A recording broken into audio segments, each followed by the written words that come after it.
Singularity. My name is Nicola, aka Socrates, and you're watching Singularity FM, the place where we interview the future. If you guys enjoy this podcast, you can help me make it better in one of two ways. You can go on iTunes and write a review, for which I will be very grateful to you because it does make a big difference to my ranking. And also, you can simply come to my singularity.fm website and make a donation. Today, my guest on the show is Gennady Stolyarov II, who, among many other things, is the author of a book called Death is Wrong, as well as most recently the chairman of the United States Transhumanist Party. So, welcome to Singularity FM, Gennady. Thank you, Nicola. It's a great pleasure to be speaking with you today. Fantastic. So, Gennady, if I were to ask you to introduce yourself in your own one or two sentences, how would you do that best? Well, I consider myself an individual who seeks to use ideas in order to change the world. And I do that through a broad array of endeavors, be it my philosophical writings or my political work on behalf of the US Transhumanist Party, or my work as an actuary, or my musical compositions, or the YouTube videos that I create in my spare time. I would say the guiding principle of my life is the quest for permanence, which I strive for in every area of my endeavors. The quest for permanence. So, is that the biggest area in the world that you want to make an impact, that you want to make a difference for? Yes, absolutely. And I would say it unites a lot of my areas of endeavor, from the pursuit of indefinite life extension, which would also involve indefinite youthfulness and vitality, to the attempts to preserve the great cultural and intellectual accomplishments of the past, which we should strive to appreciate and build upon. Mm-hmm. Fantastic. By the way, I have to submit greetings to you from Dr. Angel Marchev, or Angel perhaps in English, Marchev, Senior, as well as Junior, first and second, I guess, in English, who are two notable transhumanists from Bulgaria and who are very happy that I would be bringing you to my show today. Yes, and I greatly appreciate the work of both Professors Marchev Sr. and Jr. I had met Professor Marchev Sr. at RADFest in San Diego in 2017, and I had also interacted with Professor Marchev Jr. at the VSIM 17 conference virtually in Ravda, Bulgaria, and they are both amazing intellectuals. They are forward-thinking individuals who are really applying some innovative techniques to teach transhumanist ideas to students in Bulgaria. Yeah, I was just in Bulgaria for Christmas myself, and I enjoyed meeting them in person both tremendously. We went out a couple of times, and actually they're working on translating my book Conversations with the Future in Bulgarian, because I wrote it in English. So, and it's way too big and huge to start translating in Bulgarian myself. Plus, I'm not so good at translation. So, yeah. I appreciate the help they're offering. But getting back on topic here, Gennady, today I want to discuss or break our conversation in three sort of rough parts. So the first topic is I want to sort of briefly touch upon your book, Death is Wrong. Then secondly, I want to talk about the US Transhumanist Party in particular. And then finally, perhaps I want to leave some time for us to discuss transhumanism in general, as well as other related issues such as artificial intelligence, the technological singularity, and so on. So let's start things off a little easy today and just for fun. Cat person or dog person? Most definitely a cat person. I have two cats, Beatrice and Newton. Beatrice is outside my door meowing right now, wondering what I'm doing. But I've had them for nearly 8 years now. They're both rescues, and they're great friends of mine. What I appreciate about them is they have strong personalities. They're very individualistic, but at the same time, they're quite benevolent and quite affectionate. And I think a lot of people who are not cat people do not necessarily see that at first glance. But if you have some experience with them, you would definitely appreciate those aspects of their character. Hmm. Very interesting. So, do your cats have, do you have a contract for Alcor by any chance or Cryonics? I do not at present, and I I've been considering that as an option, but being relatively young, I think my priority right now is to accumulate savings, and then when I do make monetary contributions, I try to pursue plan A in terms of longevity, which is to contribute to rejuvenation research. So hopefully, by the time I'm in my 50s and my 60s, viable age reversal therapies would be available for me and people of my generation. Of course. So you prefer plan A, which is to say life extension. And that is a good lead for us to our first topic of conversation today. Your book called Death is Wrong. Can you please tell us about your book and who is it for? Death is Wrong is the world's first illustrated children's book on indefinite life extension, and I think the only one thus far. And it is intended for general audiences ages 8 and older. It is certainly not exclusively a children's book. A lot of teenagers have found it quite illuminating, and a lot of adults have found it inspiring and interesting as an introduction to the ideas of life extension, both from my personal perspective, how I came to be an advocate of life extension as a young child, as well as from the standpoint of the philosophical arguments for why indefinite longevity is desirable, and a little bit of the science about animals that are negligently senescent, about SENS, that is Dr. Aubrey de Grey's approach of strategies for engineered negligible senescence, and what people can do. So it is intended for children who are interested in science, in technology, in thinking creatively about the world. I would say some precocious younger children, say myself at ages 4 or 5, would have appreciated this book. But I intended to be as broadly accessible as possible. Speaking of which, it has been translated now into 4 other languages: Russian, French, Portuguese, and Spanish. So I'm very pleased to see it spreading throughout the world. Hmm. So, if you were to capture your thesis in, let's say, a couple of sentences, why is death wrong? Death is wrong because life is right. And there are so many opportunities, so many experiences, so many wonderful things that we can do with our lives. And ultimately, being alive is the necessary prerequisite for any of them to happen. I'm not myself a religious person. I don't believe in an afterlife. So my view is, unfortunately, when we die biologically, that's it. We lose everything that we had ever experienced, even any memory of ever having lived. And that's a great tragedy because most of us did not commit egregious atrocities to deserve that sort of end. So instead of giving into that outcome, let's fight it. Let's figure out scientific means of overcoming it. I can hear Beatrice in the background. Maybe she agrees with me.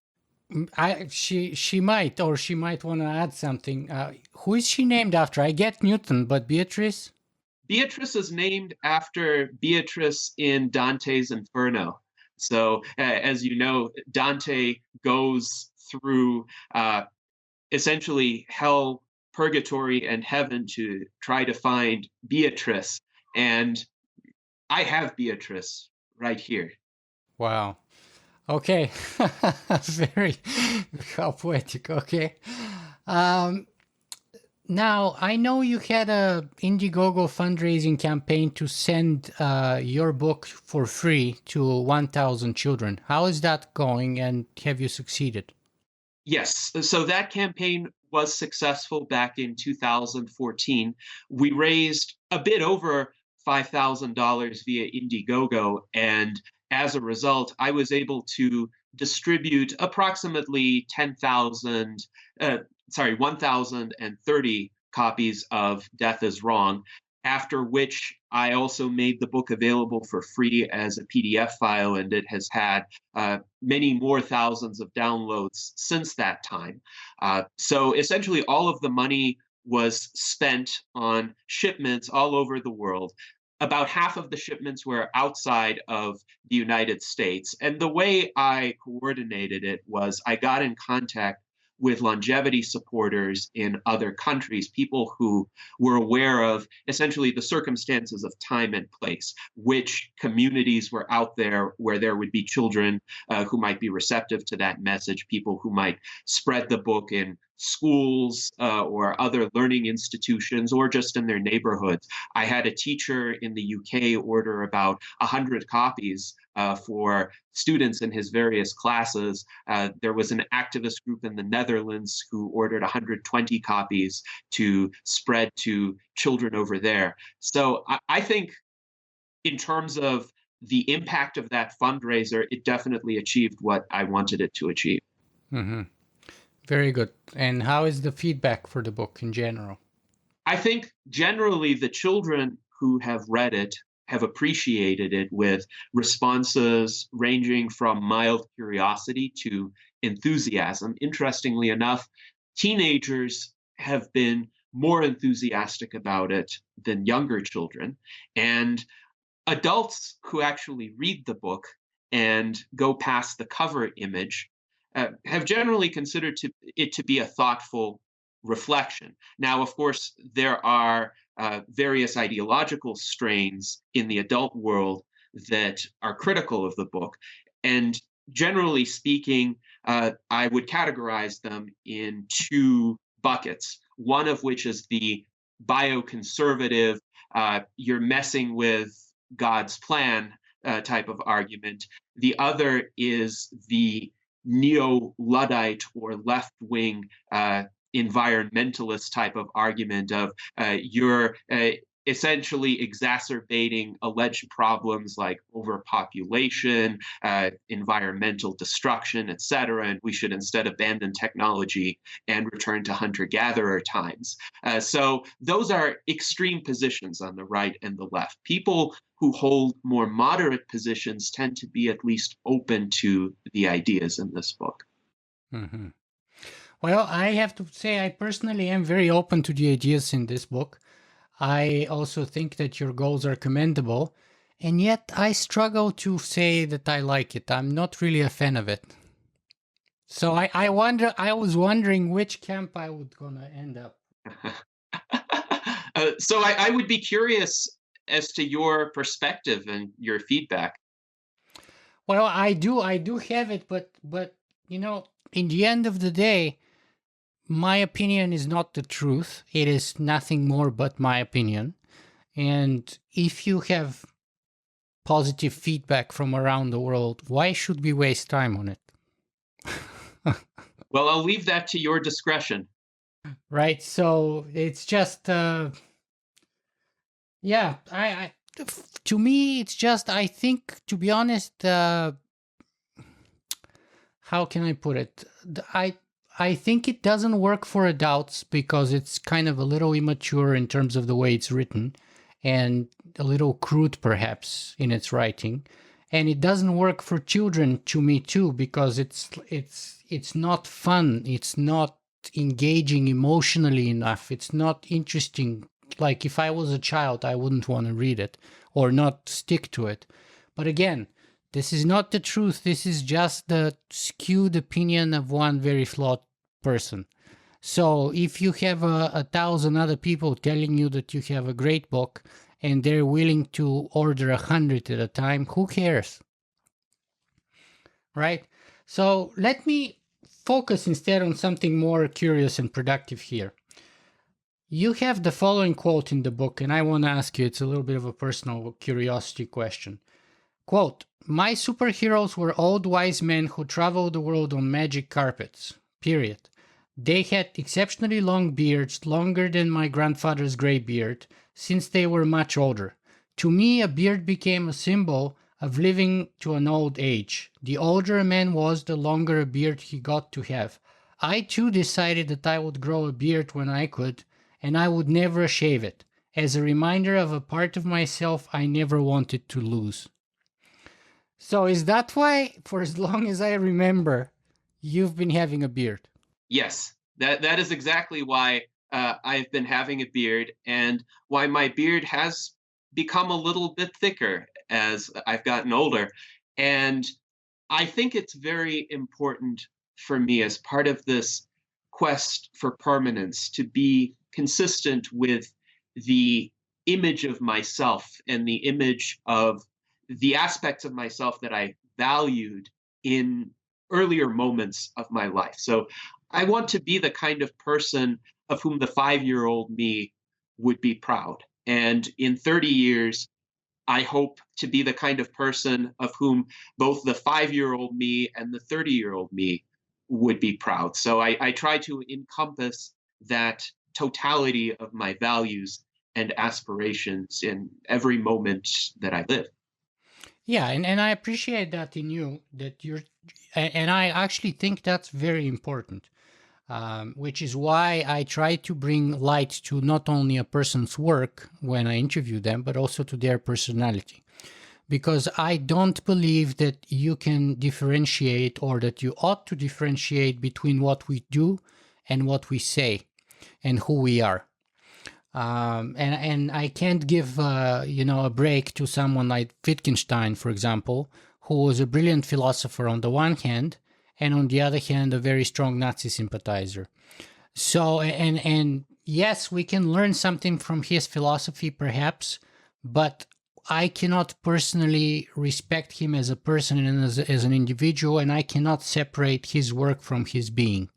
I think it's a totality, and we must all live our message, and that's why I respect you, and one of the reasons why I decided to bring you to my show today. Thank you very much. That's a great compliment, and I greatly appreciate it.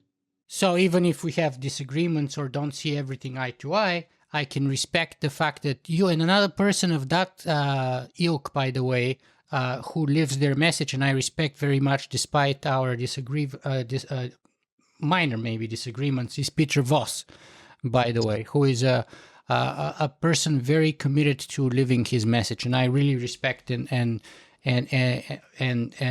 sort of, I really like that in him in particular, and in other people in general. Let me ask you another question based on a quote from your book, though, again. And this is the quote. Quote, "The old Soviet films showed that some of the heroes who fought back against the Nazis were younger than 15 years old. Some of these child soldiers were made to suffer horribly before they were killed, but apparently they did not betray their motherland. They were praised without limit for having given their lives for their country. But to me, what happened to them was just sad. They should have tried to escape and live as long as they could, I thought. There was no glory in death and no point in it." So, end of quote. Let me ask you this. Do you not think that there is no circumstances at all whatsoever, hypothetical or real or possible, where death would be a preferable choice for you? I would say there would be no such circumstances, because with death, I would lose everything, even the opportunity to right a very terrible wrong. So, had I been, What if in dying you have the opportunity to diminish at least the wrong? Or maybe even write it off, but maybe at least diminish it. I would have no way of knowing, essentially, that even that attempt had succeeded. But I sometimes think what I would have done had I been, say, 15 years old in 1941 when the Nazis invaded the Soviet Union, and considering that I could have probably fled amid the chaos, gone to a neutral country, and hopefully lived another 80 years, during which I could not only achieve in a variety of endeavors, but if I was horrified by what the Nazis had done during their occupation, I could have taken part in efforts, for instance, to pursue Nazi war criminals, which were ongoing in the subsequent decades. So I think a person is always more useful alive than dead in order to improve the state of the world and combat injustice. But what if everyone reasoned like you and everyone ran away from the front? Because there were many other 15-year-olds who thought differently and who signed up and fought and were part, at least, of first halting the German onslaught and eventually turning back the tides of war. So isn't that, and that's just one, example that's beaten to death, but maybe let's make it something more personable. Let's say you can save the life of a person you love, like your wife.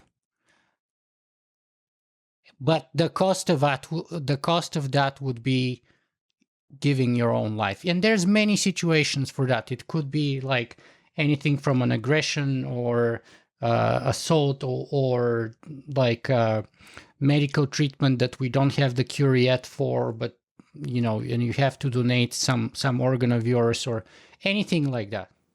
So I would say, in terms of articulating a universalizable principle, if everybody ran away from the front on both sides, there would be no war. People would see no point in fighting to the death over any sort of ideological or geopolitical objective. So I think the problem in practice arises when some people don't hold that principle, but other people do.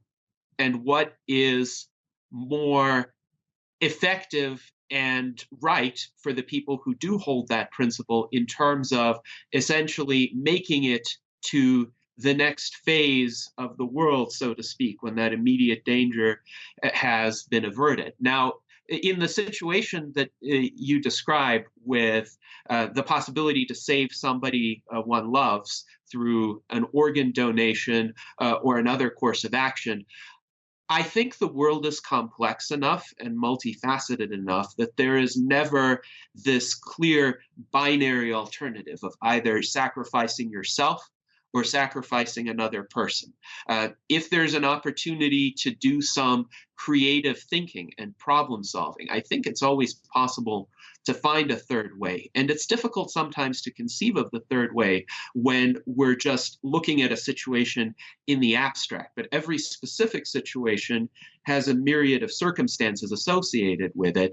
And one can find certain circumstances that would align in such a way as to achieve an outcome that doesn't require sacrificing anybody. Now, that's contingent on having that information, having the time and the intellectual capability to think through it. So it doesn't always happen. And often in the real world, there are great tragedies in human matters. But at least hypothetically, I don't think we're locked into this sacrificial binary alternative.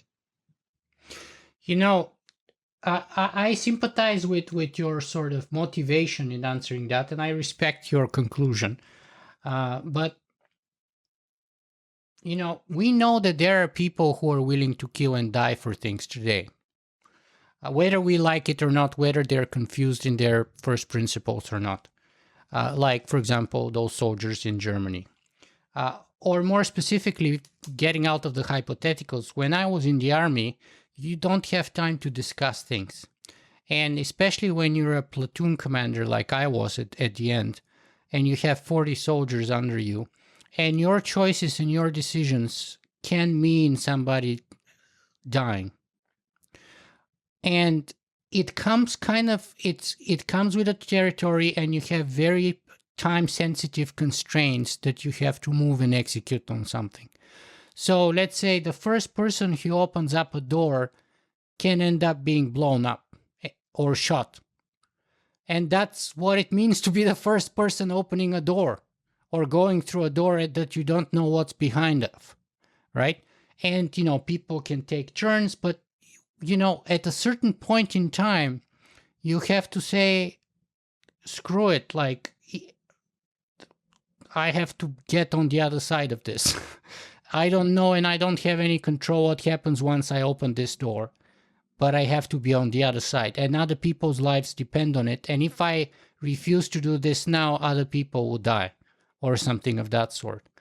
So, but But it seems to you that you see no circumstances, hypothetical or real, under which you can sort of lose your or give away your life, or think that there's something more important to you than your personal life. I would say there's a distinction between taking a risk and knowingly giving something up. So we take risks of a variety of magnitudes every day. When I drive onto the highway to go to work, I am taking a risk with my life because there could be bad drivers out there, or there could be bad weather, or the bridge on top of me could collapse onto my vehicle. And the risks are sufficiently small, and I appreciate their small magnitude to such an extent that I'm willing to undertake a routine task, just earning my income for the day in order to get onto that highway. And I think to some extent we all do that. It's a question of what our subjective estimate of the probabilities is. So in your situation, if a soldier is opening the door and there could be an explosive there, there might also not be an explosive there. So that soldier still has some hope that he's going into a situation, he might make it out. And to some extent, that could be rational depending on the circumstances. If there were an enemy on the other side of my neighborhood who was threatening my livelihood and my property, and my neighbors got together to try to infiltrate the stronghold that that enemy had set up, I might be willing to take that risk if I saw the consequences of the enemy persisting being more severe. It's a very unfortunate situation when that happens because there could be terrible consequences no matter what decision you make. And at that point, you just have to do your best. But what I wouldn't do is, knowing that I would perish, take a certain action. So I think one has to make a distinction between a probabilistic outcome and a certain outcome of loss. Well, what about, let's say, the 300 Spartans that held the army of Cyrus the Great? Or not, was it Cyrus? It wasn't Cyrus. Cyrus was much nicer fellow than this guy. Right, it was Xerxes, I believe. Xerxes, sorry, my bad. Oh my god, and that's a horrible mistake. Cyrus was actually a highly enlightened person, and he had Greek teachers and tutors, and anyway. Xerxes. So those 300, right, they knew they would perish, and they did perish. And yet, was that not a worthy thing to do? And they saved Greece, all of Greece, in their effort. Now, it's questionable whether their particular action at Thermopylae actually saved Greece, or whether, had the Persians advanced through that pass, a larger Greek force might not have defeated them in any case. So I don't know in that particular circumstance whether their sacrifice actually had the impact that it is represented as having. Now, I don't dispute their courage, but I do dispute the entire social structure under which they operated. As you know, ancient Sparta was an extremely totalitarian, collectivistic society where the lives of these young men, and slave owning and all of that. Yeah. Absolutely. Like, sure. All that for sure. I'm just like trying to say that there may, at least to me, it seems there are cases in which, as far as I can see, there would be higher priorities than my personal life. That's at least the conclusion that I have reached. Yes, I wouldn't want to die myself too, but there are cases where we have to make sacrifices, where we have to choose the lesser of two evils, and that we don't control the horns of the dilemma, and we don't have a third option, and no time to calculate the third option, and you know. Anyway, so I'm just saying is that sometimes there are higher priorities, like people that I love to survive rather than me to survive, or even ideas, if you will. But anyway, that's just me. You wrote an interesting book for children. You successfully spread it over 1,000 of them. You have people who translated your book. I sympathize with your cause, so that's commendable. Thank you. Let's move on to the second part then. What is transhumanism? Transhumanism is the philosophy and movement that advocates humankind overcoming the historical limitations that have plagued the human condition. Limitations such as biological aging, disease, scarcity, war, human psychological limitations, and ultimately death itself. So transhumanism is not a rejection of humanity. It seeks to preserve the best aspects of humanity and to carry them forward without all of the historical baggage, let's say, that has weighed us down. And I would say another dimension of transhumanism is it is the logical extension and extrapolation of the philosophy of humanism, which seeks to understand and rationally advocate for improved human well-being, except that the humanists during the Renaissance and the Age of Enlightenment didn't have access to the kinds of technologies that we have in the early 21st century, as well as the technologies that are in development and will be accessible in future eras. So their methods of improving the human condition were more limited than the transhumanist methods will be. Mm-hmm. So perhaps it would be useful, and I've only recently started asking this question, but I think I should have asked it much longer ago. Because when we're talking about transhuman and transhumanism, it contains that human part. And it seems that there are as many definitions about what it is to be human as there are definitions of what it is to be transhuman. So if I were to ask you, what is it to be human in your view? So I think my favorite definition is actually a definition that Ayn Rand provided, and that is human, or man, as she put it, is a being of volitional consciousness. So we are aware of the world, and we have the ability to make choices regarding what we do. And our fundamental choice is actually to choose to focus or not on particular aspects of reality, and to choose to take them into account or not take them into account. And I would say, complementing that, of course, are our biological faculties that enable us to exercise this ability, whereas plants or lower animals would not have those properties. And what about primates, for example, like whether it's the great apes, whether it's elephants, whether it's dolphins and whales?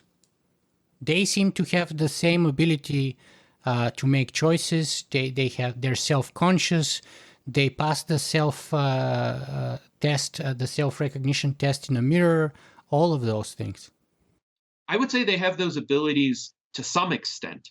They don't have them in as well developed a degree as we do. However, I would acknowledge that primates, dogs, cats, elephants, dolphins, whales do have some rudimentary faculties that are similar to ours, and there is a good case to be made for giving them certain partial protections, not the full extent of human rights that we enjoy, but protections that are proportionate to the capacities that their biology enables them to have. And I know we will discuss the US Transhumanist Party later, but one of our platform planks pertains to animal welfare and our support for the prohibition on killing healthy, non-contagious, non-threatening higher animals, precisely because while we don't think they're capable of articulating a philosophy or voting in elections or owning property, they do have these capacities to a sufficiently well-developed extent that we shouldn't just kill them for the sake of killing them. And in my view, though, there is a clear qualitative difference between those kinds of animals that do have some emotional capability that do. You're talking about volition, though, in your definition. And it seemed pretty wide enough to contain that without kind of actually making that distinction sufficiently well enough. So you could put a lot within that definition. Like other species. When I say a lot, I mean a lot of other species. So, what we can do with our volition that is different from other species is that we can so fundamentally transform our environment by deploying our knowledge and intelligence. Essentially, the results of that volitional exercise, the results of that choice to focus, that we're the only species right now that is capable of reshaping the world and controlling our own evolution. Some species have the ability to do certain rudimentary things, like a beaver can construct a dam and maybe affect the course by which a river flows. But a beaver is never going to build a city. Beaver can construct a dam because beavers have evolved to have that instinct to engage in that behavior. We don't just have these instincts, we can actually discover new behaviors and choose to engage in them. So that's the qualitative difference by which our volition is less constrained. I would say all of the lower animals, when they have some degree of volitional exercise, it's within these bounds of their instinct and what they've been evolved over millions of years to be able to do. Mm-hmm. The reason why I asked these questions was to see, because is there a line in the sand that kind of, because, and that's what I'm trying to show here, is that it's very blurry line. First, it's a blurry line between us and the other species, arguably.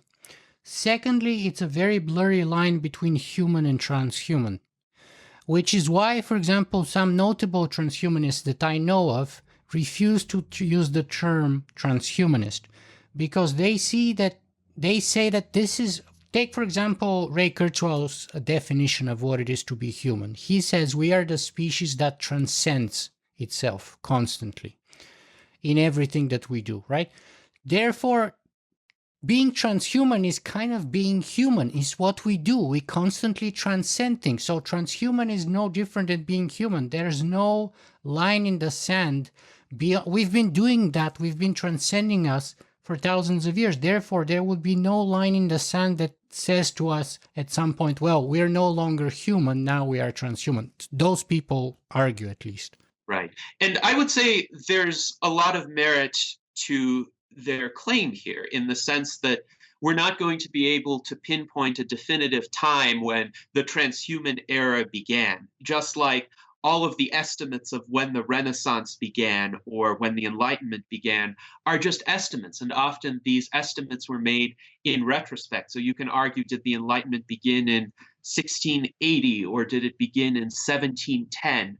And really, from a historical standpoint, that doesn't matter so much as some of the key qualitative aspects that we can attribute to that era, irrespective of where we precisely draw the line. And I would say Ray Kurzweil is correct in that being transhuman is a logical extension of being human in a more advanced technological age. The US Transhumanist Party has a social media campaign that was recently started called the Transhuman Present Project, where we invite people to post photos or videos or other media of themselves and how technology has fundamentally changed their lives already, with the hashtags transhuman present and I am transhuman. So this is a possibility of demonstrating that perhaps we are living in at least an early phase of the transhuman era right now. And it's quite conceivable that 50 or 100 years hence, a historian looking back at that era might identify it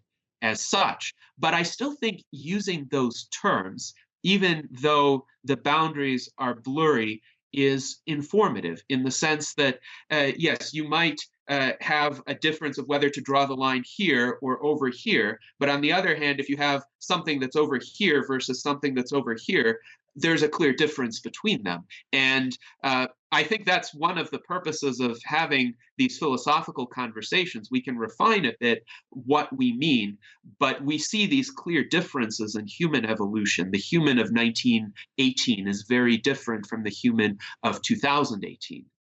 Mm-hmm. Mhm.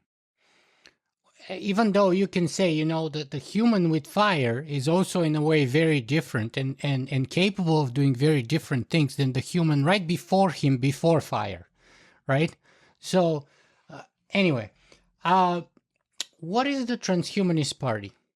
The Transhumanist Party is a new political party in the United States. It was founded in 2014 with the mission of putting science, health, and technology at the forefront of politics. We seek to raise issues that the major political parties in the United States, as well as most of the minor political parties, neglect. And those issues pertain to how profoundly technology can influence everyday lives as well as political systems and political choices in the US. And furthermore, we seek to advocate the acceleration of beneficial technological progress to help solve the seemingly intractable dilemmas of our time. Mhm. What do you mean by beneficial technological progress and for whom? So, beneficial technological progress is progress that enables and promotes human flourishing, both length and quality of life for as many people as possible. So we don't seek to limit the impact of technologies. We think that the fruits of technological progress should be made as widely available as possible. Our members have differing views as to the means for doing that, whether it can be done by a market process and just the natural course of technological innovation and diffusion, which has been accelerating over time, or whether it would require some government funding or government support or charitable initiatives, perhaps. So, in terms of benefit, we want to see as many people as possible everywhere in the world living longer, healthier, more fulfilled lives without conflict, without the limitations of human psychology holding them back, and in a manner that enables them too to contribute to the further progress of humanity, transhumanity, other sentient entities that may emerge in the future. So, in a way, it's very sort of species centric. Well, not necessarily. Because, I mean, that sounds to me like a very nicely sounding now, after doing this, listening to you and watching even myself from 10 years ago or something. This sounds to me like a highly self-serving, self-congratulatory, progressive agenda, right? Which forgets that what we call progress has been called the sixth extinction for all those other species whose habitat is destroyed, who have been killed by the millions. So we kill 75 billion animals on our planet every year and 1.3 trillion fish and other aquatic organisms.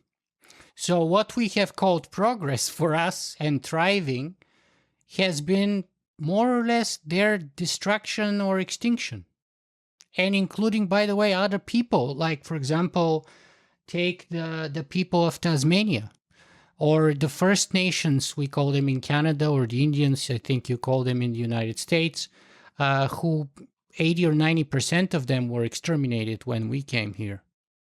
So I would say, first, in response to the claim that this is species centric, I would encourage anyone who has that idea to look at the Transhumanist Bill of Rights version 2.0 in the preamble, what we consider to be sentient entities encompassed by the desired protections within the Transhumanist Bill of Rights. And that includes human beings, including genetically modified humans and cyborgs, but it also includes digital intelligences, any future sentient artificial general intelligence, for example, intellectually enhanced, previously non sapient animals.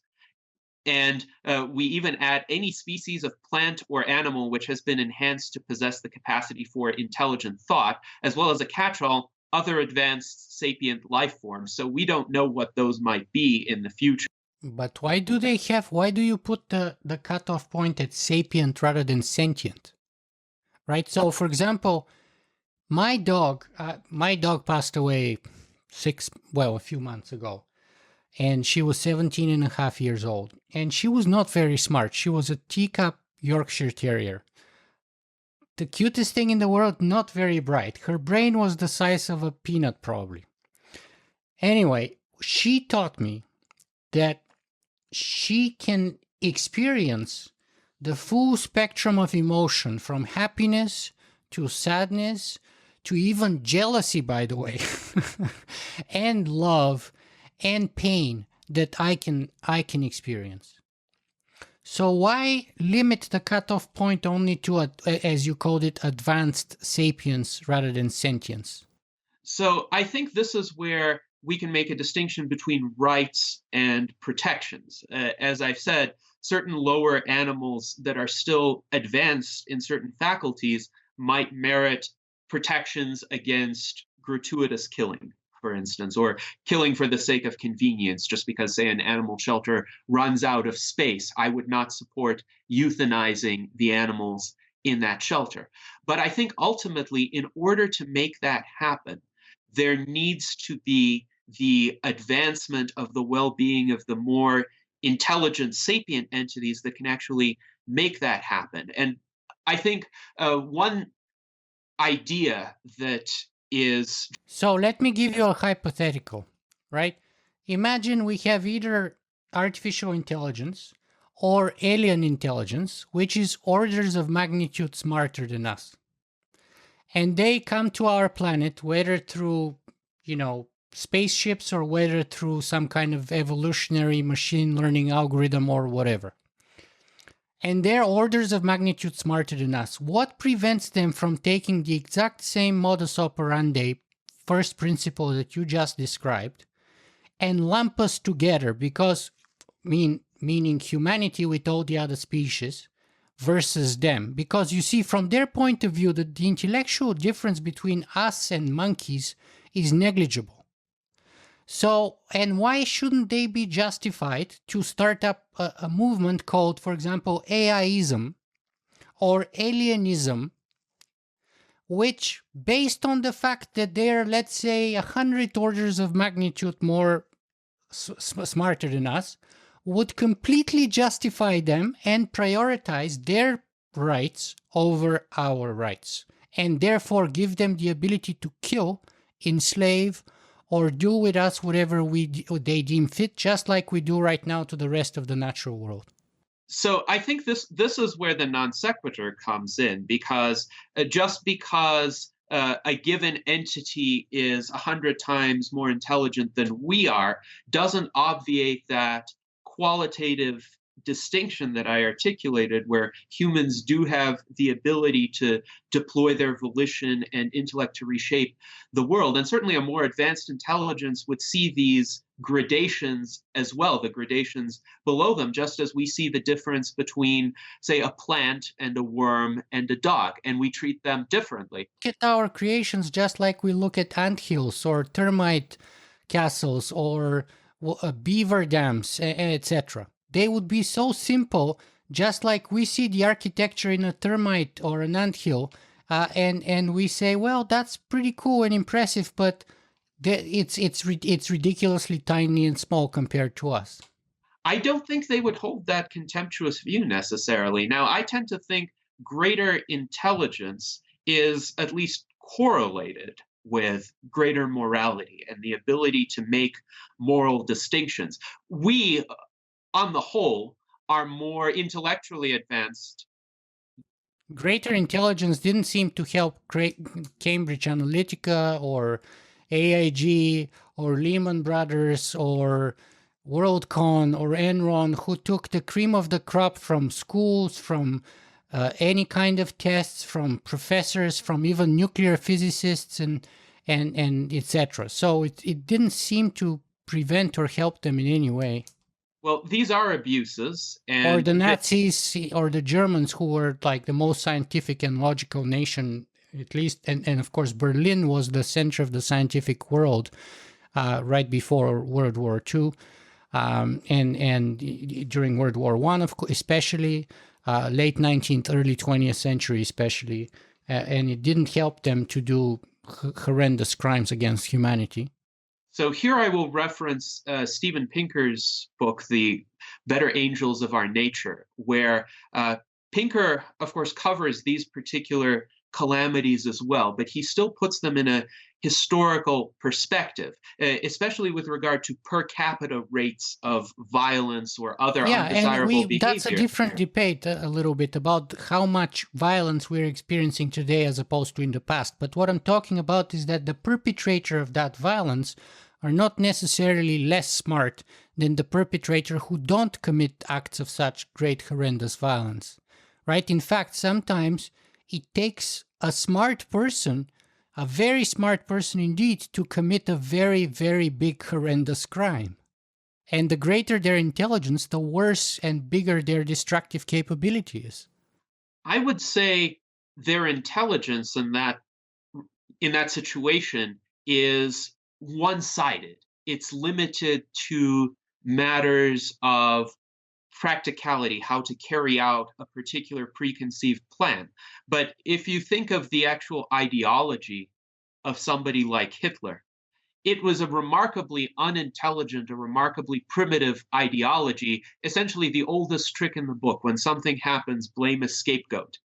Blame a minority in the population that arouses resentments for other reasons, and kind of convince the rest of the populace that, oh, all your problems could be solved if only you crack down on this minority. But this happened in the Middle Ages too. Whenever there was a plague, It's the happening Jews were, today in your own country. of course, but consider again the difference of degree. The rise of populism and nationalism throughout the Western world has been alarming to me, but thus far, apart from some clashes in the streets, a few lives lost very tragically, we haven't had mass purges. We haven't had people incarcerated in concentration camps. This is already a much milder situation than existed in the mid 20th century. And I often try to think, why is that the case? For all of the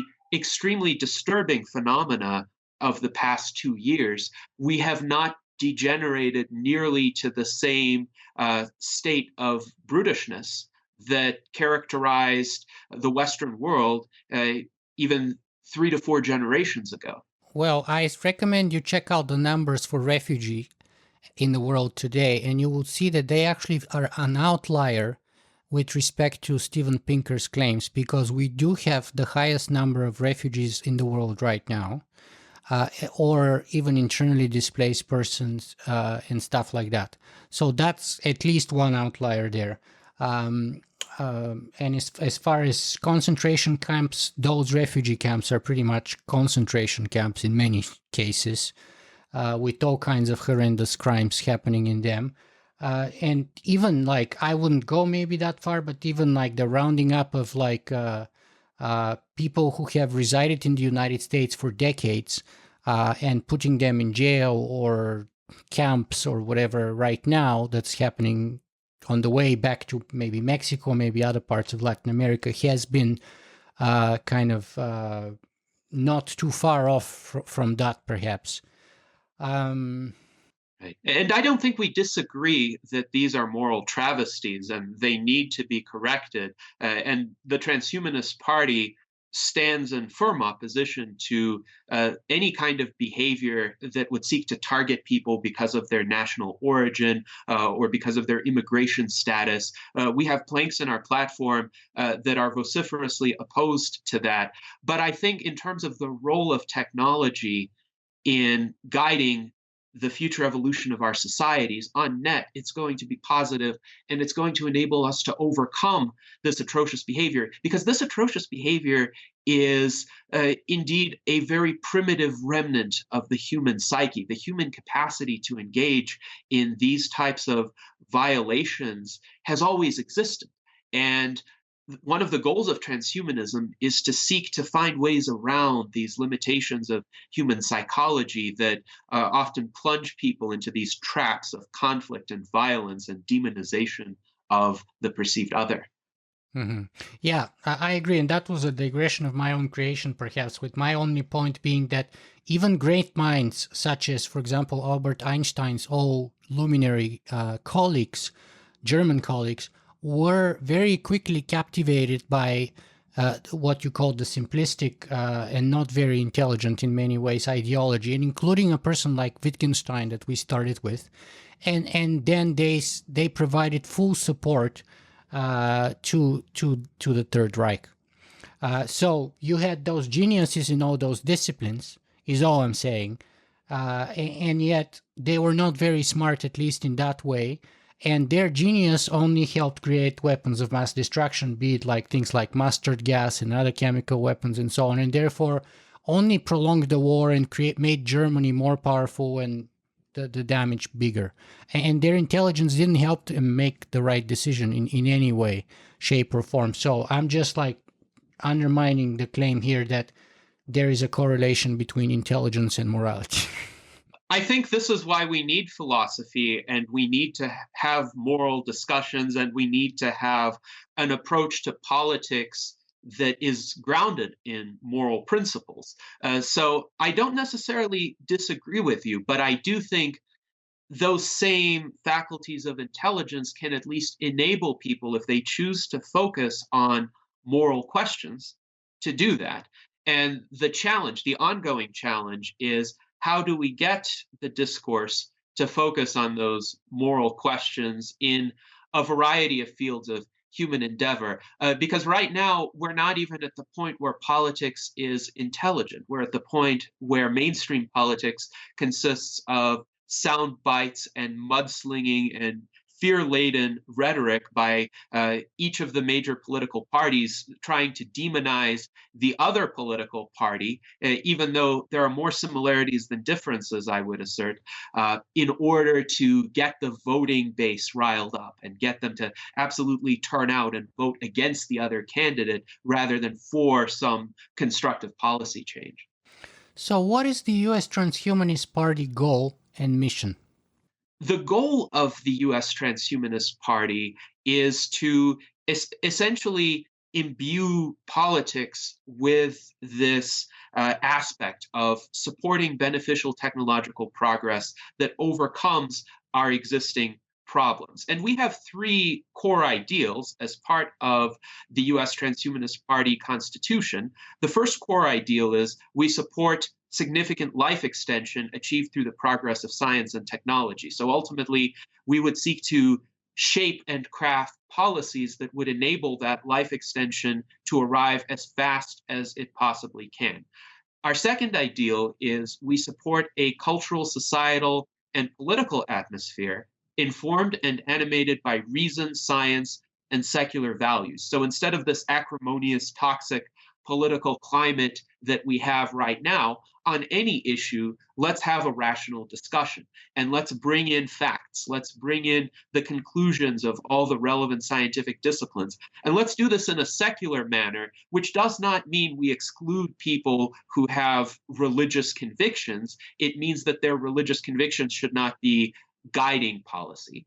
And our third ideal is that we support efforts to use science, technology, and rational discourse to reduce and eliminate various existential risks to the human species. And some of those existential risks are technological in nature.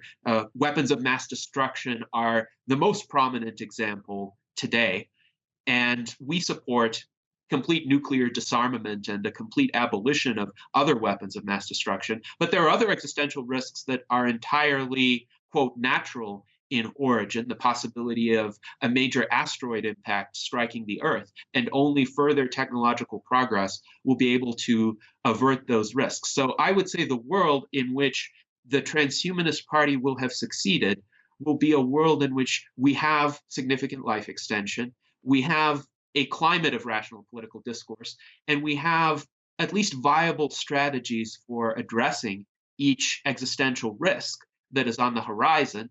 And I would say one marker of our success will actually be that politicians from other parties and other ideological affiliations will start calling themselves transhumanists, or at least sympathizing with a lot of transhumanist ideas. So you might have Republicans who consider themselves transhumanists, or Democrats who consider themselves transhumanists, or people running for green or libertarian party candidacies who consider themselves transhumanists, and it will no longer just be a faction within politics. It will be the pervasive undercurrent of politics. Much like one could say environmental concerns have largely become an undercurrent of politics in the sense that everybody today says, of course, we want clean air and clean water. Some people might disagree about, say, the extent to which climate change is a threat or what to do about climate change. But a lot of the more basic goals of the environmentalist movements in the 1960s and 70s are pretty mainstream right now. Mm-hmm. So you described the features of a world very far off from our world currently, it would seem at least. How do we get from where we are to where you described? Yes, and it's going to be a long road. I think you're correct that especially in the past 2 years, we've seen a deterioration of the norms of political discourse, and we need to step back from the brink. The most immediate term priority is to avoid major cataclysms. Right now, we have a very disturbing situation where we have a potentially unhinged president of the greatest power in the world being able to unilaterally order a nuclear strike and not renouncing in principle the possibility of ordering a first strike. So that's quite disturbing. On the other side, we have someone who is an authoritarian dictator who manipulates elections and public opinion in his country, also with that nuclear arsenal, who has said to the West, well, now you're going to listen to us because we're unveiling these terrifying new nuclear capabilities. So, invincible nuclear missiles, he called them. And by the way, Putin and Trump together controlling like 90% of the nuclear weapons in the world are the reason why I keep telling people it's not artificial intelligence that really scares me, it's human stupidity. Because we are the greatest danger to the world and to ourselves and to all life on our planet right now, and historically have been for a while now. And when you look at these two guys, one is, as you called him, unhinged. The other guy is like, I would say he's very calculated. He's very good in a way at what he does, sort of like a realpolitik that measures everything in like divisions, like Stalin did. How many divisions does the Pope command, for example, right? That was Stalin's famous question in World War II.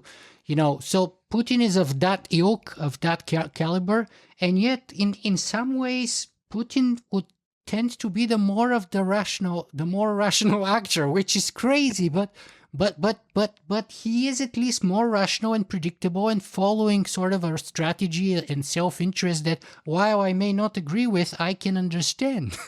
Yes, and actually for this reason, I think the most important impact from a foreign policy perspective that we can have right now is moderate aggressive Western tendencies toward Russia and help kind of contain the tensions. I think we should, of course, criticize actions by the Putin regime that limit the freedom of the Russian people or kind of try to provoke in minor ways the Western powers, even outside of Russia's borders. But on the other hand, I do think Putin has a sufficient drive towards self-preservation that he is not going to launch a nuclear war unless he sees that as his sole option. With Trump, my concern is he might get aggravated to a point where he might lose control of his better judgment to whatever extent he has it.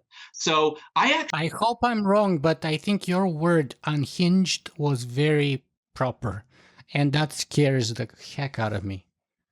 Because it's a very good word, I think, but it's not good for the president, but I think it's good to describe the current president, and that scares the heck out of me. So I think we should consider what checks de facto exist against that worst case scenario of all out nuclear war happening.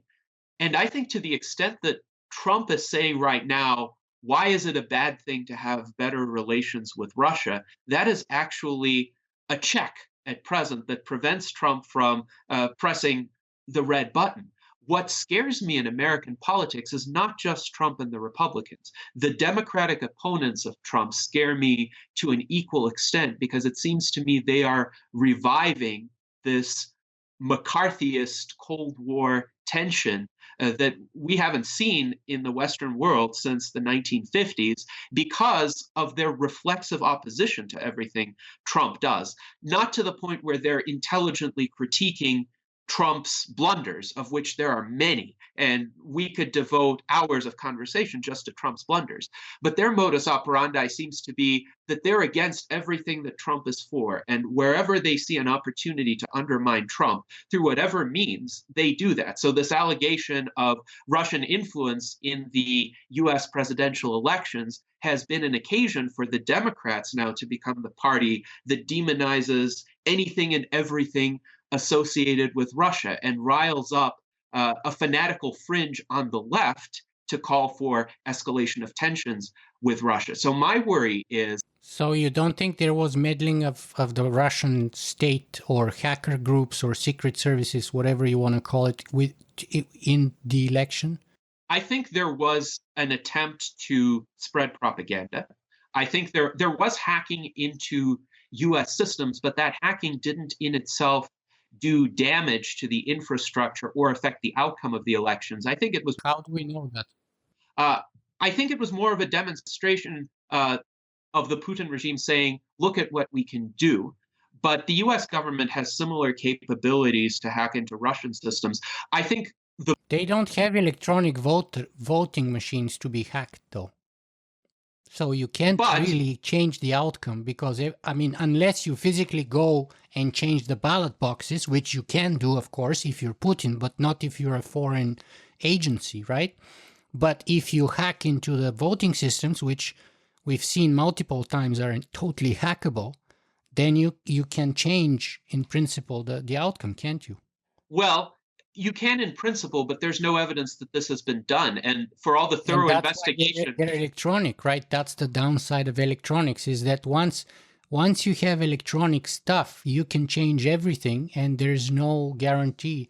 There's no hard proof that it wasn't, or there's very hard to find hard proof. Right.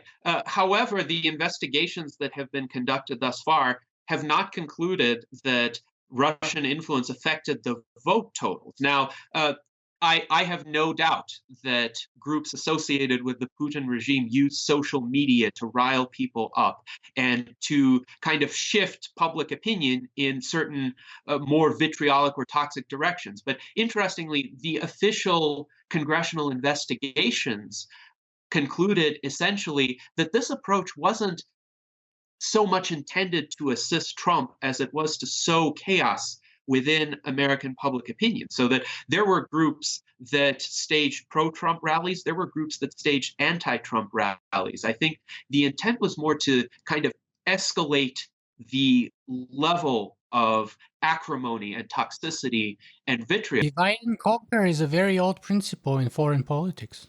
And even in business, when you follow this, let's say, the tobacco investigation industry of the harm of tobacco, or whether you follow the history of, let's say, leaded gasoline and lead being used everywhere in our daily lives, from paint to, and they used to even promote paint for children's rooms and stuff. And that was a feature. Lead in the paint was a feature, was not, a danger to children. Yes, and we should definitely be wary of propaganda, attempts to influence public opinion from any corner. But I think what concerns me is right now, this narrative of Russian influence is kind of being used to relitigate past outcomes, so to speak. Okay, so let's get more constructive and get back to the original question here. Then, how that's the environment that your party is operating in right now. What's your plan to navigate this into the future, right? Because this is your organization is a political party, hopefully trying to get elected, hopefully trying to have control over the lower and the upper house one day, and hopefully one day put the first transhumanist president in the White House in the United States. Wouldn't that be the goal, I think, right? So how do we get from where we are today in this kind of polarized extremist politics where we don't have scientific or rational discussion of things, but it's all kind of hyper emotional and hyper personal and all of that, to that ideal outcome that you describe? Yes. So I think, again, it will take time. It may take more than a decade, but we have to be an example of that approach internally. So, irrespective of the acrimony in the greater political realm, we need to set an example of rational, calm, constructively motivated discourse. And we do that in a variety of ways through our internal deliberations already. For instance, we have implemented a voting process for our platform planks where we have open exposure periods where any member and potentially even outside individuals in the general public could submit ideas and alternatives that are then placed before the membership using a ranked preference voting method. And the ranked preference method is actually a major departure from the first past the post voting systems that exist in much of the Western world today, because instead of requiring people to just choose one option, it allows people to rank order all of the options to the extent that they're not picking something just to vote against what they perceive to be a greater evil. They are rather genuinely reflecting their order of preferences. And then there's an instant runoff process. So if somebody's first choice is eliminated on the first round, as long as no other choice has a clear majority, then their number two choice gets reassigned the number one vote, their number three choice gets reassigned the number two vote. And this happens to everybody's votes for as many rounds as are necessary. So their vote is not wasted. Right, exactly, exactly. And one can't make the argument that if you vote for an option that is unlikely to win, you're throwing your vote away, because you can still rank order the other options and continue to have influence in subsequent rounds of the process. And in practice, this has worked very well in creating a platform that is reasonable and sensible and that steers clear of these toxic ideological extremes that are dominating American politics today. We're going to continue to have platform votes with possibilities for amendment in 2018, so stay tuned for that.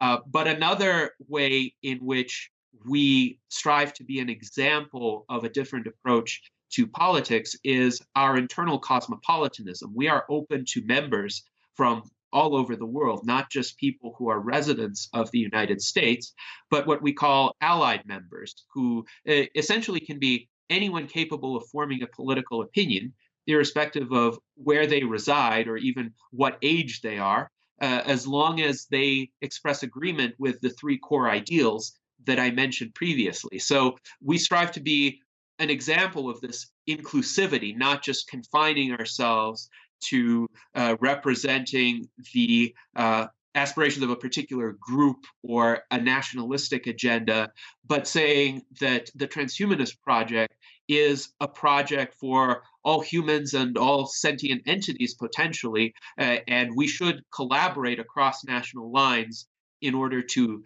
achieve that future. And then I would also provide our website as an example of the type of content we publish, which includes a mix of scientific content and discussion panels on various areas of emerging technologies and their ethical implications, art, events that we hold both as an organization and with regard to promoting the events of our allied organizations. So we really try to be a hub of innovative ideas that are relevant to politics and that can be disseminated through political channels used as educational tools. And I would say, as one last point, we're not immediately expecting to win any political office except perhaps some minor local offices, if we can get some candidates to run for those in 2018. But we do hope to use the political medium as a way of spreading transhumanist ideas and motivating others to think about what policies can improve the human condition rather than just thinking about my side versus your side and how to win in the short term. Hmm. So you told me that you're like probably the only party in the United States that's not limited only to American citizens or residents, but also open to people from around the world. So let me ask you, I was going to bring this a little bit later, but let's talk just briefly, touch on membership. How many members does your organization have today, and how does one become a member? We currently have approximately 850 members. Membership is completely free. One can go to our website, which is transhumanist-party.org, and at the top bar of links, one will see a link called membership. One can click on it and find a very straightforward online application form. Essentially, it asks for a name, an email address, the jurisdiction of one's residence, and whether one is eligible to vote in the United States and whether one agrees with the core ideals of the Transhumanist Party. And that's it. Essentially, if one submits that membership application and one agrees with the core ideals, one automatically becomes a member. Even if one doesn't agree with the core ideals but can explain why not, I would follow up with that person and consider whether that person's explanation still puts them broadly within the definition of a transhumanist. And again, I would interpret that term liberally for the purposes of this membership process. So we try to be as open and inclusive as possible, set up as few barriers as possible. We don't maintain personally identifiable information other than email addresses, names, and the states where people live. So there would be no risk to the personal data of individuals from this process. And this is intentional because ultimately we just seek to engage people to whatever extent they want to be engaged. If someone wants to be a 15-minute transhumanist that thinks that what we're doing is interesting and will occasionally check out our website, maybe contribute to a few of the projects that we support on that website, that would be great. And if 10,000 people did that, we would make major progress. I will say, by the way, one of my key goals during my second year as chairman will be to reach that threshold of 10,000 members, because I think from a purely probabilistic perspective, that's the threshold where an organization becomes self-sustaining. Not all members are going to be actively engaged at all times, but if you have 10,000 and you even have 1% of them being actively engaged, then you have 100 volunteers who might each go off and do their own projects, but within this umbrella of the Transhumanist Party. That could change the world. Mm-hmm. So you said you have 850 members currently, and you're striving to get 10,000 within the next year or so. That's very ambitious and commendable, I think. But tell me, because you said that you accept people from around the world too. Out of those 850, do you have any breakdown in terms of demographics? How many of them are sort of either resident or citizen Americans or foreigners? I can give you a kind of rough estimate. I haven't run the statistics on this, although I could. But I would say, roughly speaking, perhaps 30% of our members are allied members and the other 70% are United States members. Again, this is just a back of the envelope type of estimate. Probably when we reach 1,000 members, I'm going to conduct a more detailed statistical analysis based on just the rudimentary information that we collect. Okay, so then the next question is, you said self-sustaining possibly when you reach 10,000 people, but what do you mean by that when it comes to financially speaking anyway? Because you don't collect membership fees. So how do you make your organization self-sustaining financially speaking? And by the way, where and how do you pay for your current ongoing costs if membership is free? Does your organization have any other income, or how's that work? So the Transhumanist Party is a completely non-monetary organization. We do not have any income, expenses, assets, or liabilities. That right there would make it very unique in the American political spectrum. Indeed, No we have money. completely taken money out of politics, at least at this early stage.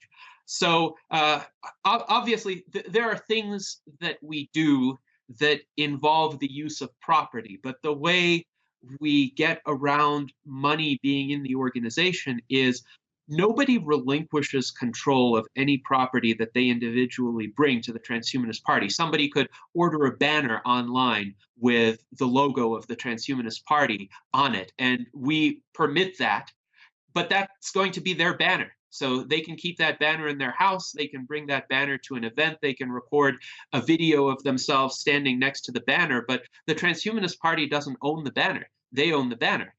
So likewise with everything else, when our members get together for a meeting, they each pay their own way. Or if they have some arrangements for mutual help, that's a matter amongst themselves. And so long as we don't have a campaign that is subject to federal campaign finance requirements, which we don't have at this time, this would be a viable way of operating. Now, at some point in the future, if we're going to seek to get ballot access in some of the larger states, which would require thousands of petition signatures by hand and perhaps tens of volunteers canvassing for weeks at a time, it would be difficult to do that without having a budget as an organization or without having just an extremely dedicated core of volunteers that will go off on their own irrespective of any monetary support that they receive. So at that point, we're going to need to build out a greater infrastructure. But I think in terms of the sequence of events, to have that infrastructure even be viable, we need to have people who man that infrastructure. So of the 10,000 members, if we have 100 dedicated volunteers who would be willing to put in their time for that kind of more systematic operation, that's the point at which we would have it. Right now, collecting money would actually be more of a risk than a benefit because as, say, with an early stage startup that receives venture capital investment, all of a sudden they have pretty tight deadlines. They have a few months, if they're lucky, a few years of runway. And then if they've run out of money and they need that money to support their ongoing operations, then the founders have no choice but to, quote, pivot or close down. And I never want to be in that position. I am somewhat of an expert in running projects on shoestring budgets or non-existent budgets. I've done that for many years, both personally and professionally. So I'm confident that the Transhumanist Party can continue to operate as a non-monetary organization for as long as it needs to, especially because we do have some dedicated volunteers. Over time, if we do seek to run candidates for major races, that may need to change. Or there may be some workarounds in certain states. About half the states allow independent candidates to run, but to have a political designation printed on the ballot next to their name. And that political designation doesn't have to be an officially registered political party, but they could say U.S. Transhumanist Party next to their name on the ballot. And that would allow, say, an independent candidate to self-finance, and that campaign would then be subject to the campaign finance rules. But then we as the Transhumanist Party would just serve as a political designation, and we could offer kind of a more informal base of support, exposure, endorsement for that candidate. Mm-hmm. So perhaps you think that you can take on those multi-billion-dollar organizations, which are the Democrats and the Republicans. And I mean, like, just take the presidential campaign is a multi-billion-dollar venture, of course. So perhaps and the organizations or the parties behind the candidates who endorse them, they're also multi-billion-dollar organizations with very deep pockets and stuff like that. So you think you can sort of handle that one district at a time by fielding possibly independent candidates who associate themselves with the ideas of the Transhumanist Party, and each of those campaigns is subject to those electoral laws, but you as an organization stay out of it. If essentially, at least in the early stages of our existence. And here's why I think this is a viable path, at least incrementally. People are getting tired of the acrimony from both the political right and the political left. And ultimately, if voters get sufficiently disillusioned, there's going to be a vacuum, and something is going to fill that vacuum. And we have a choice over whether what fills that vacuum will be constructive or whether it may be worse than the political status quo. Eras like ours are openings, of course, for populist demagogues. 1920s, 1930s Weimar Germany is a great parallel of that. But also, they could be openings for a kind of reactionary oligarchic crackdown where some people who benefited from the prior status quo decide we don't like the chaos, we're going to come in and restore order in a fairly brutal manner. So we don't want either of those options to fill the void. We want to create a forward thinking option that hopefully by the time that opportunity comes around, we'll be able to step into the void. And I think there's a distinct possibility within the next decade that a moment will come where the Republicans and the Democrats will have completely lost credibility. I think it's already happening. Actually, if you look at what happened in France with Macron, he came out of nowhere within a year or so and took over the elections. So, versus parties with decades, if not a century worth of history behind each of them, simply because the electorate was disillusioned by both sides of the debate, the left or the right. And I think, even in a way, signs like both like the Tea Party prominence as well as the Bernie Sanders campaign on the other side show that people are really tired of that. So I think maybe not a decade. It's not impossible for it to happen very, very soon, much sooner than a decade, actually. And again, as you pointed out, the risks are that it can get actually much worse. So, for example, Duarte in the Philippines is an example of such demagoguery and sort of populism and outright lies, perhaps. And Macron is perhaps a good example that things can actually go for the better, too. So it's not just bad, but it could be actually good. Yes, indeed.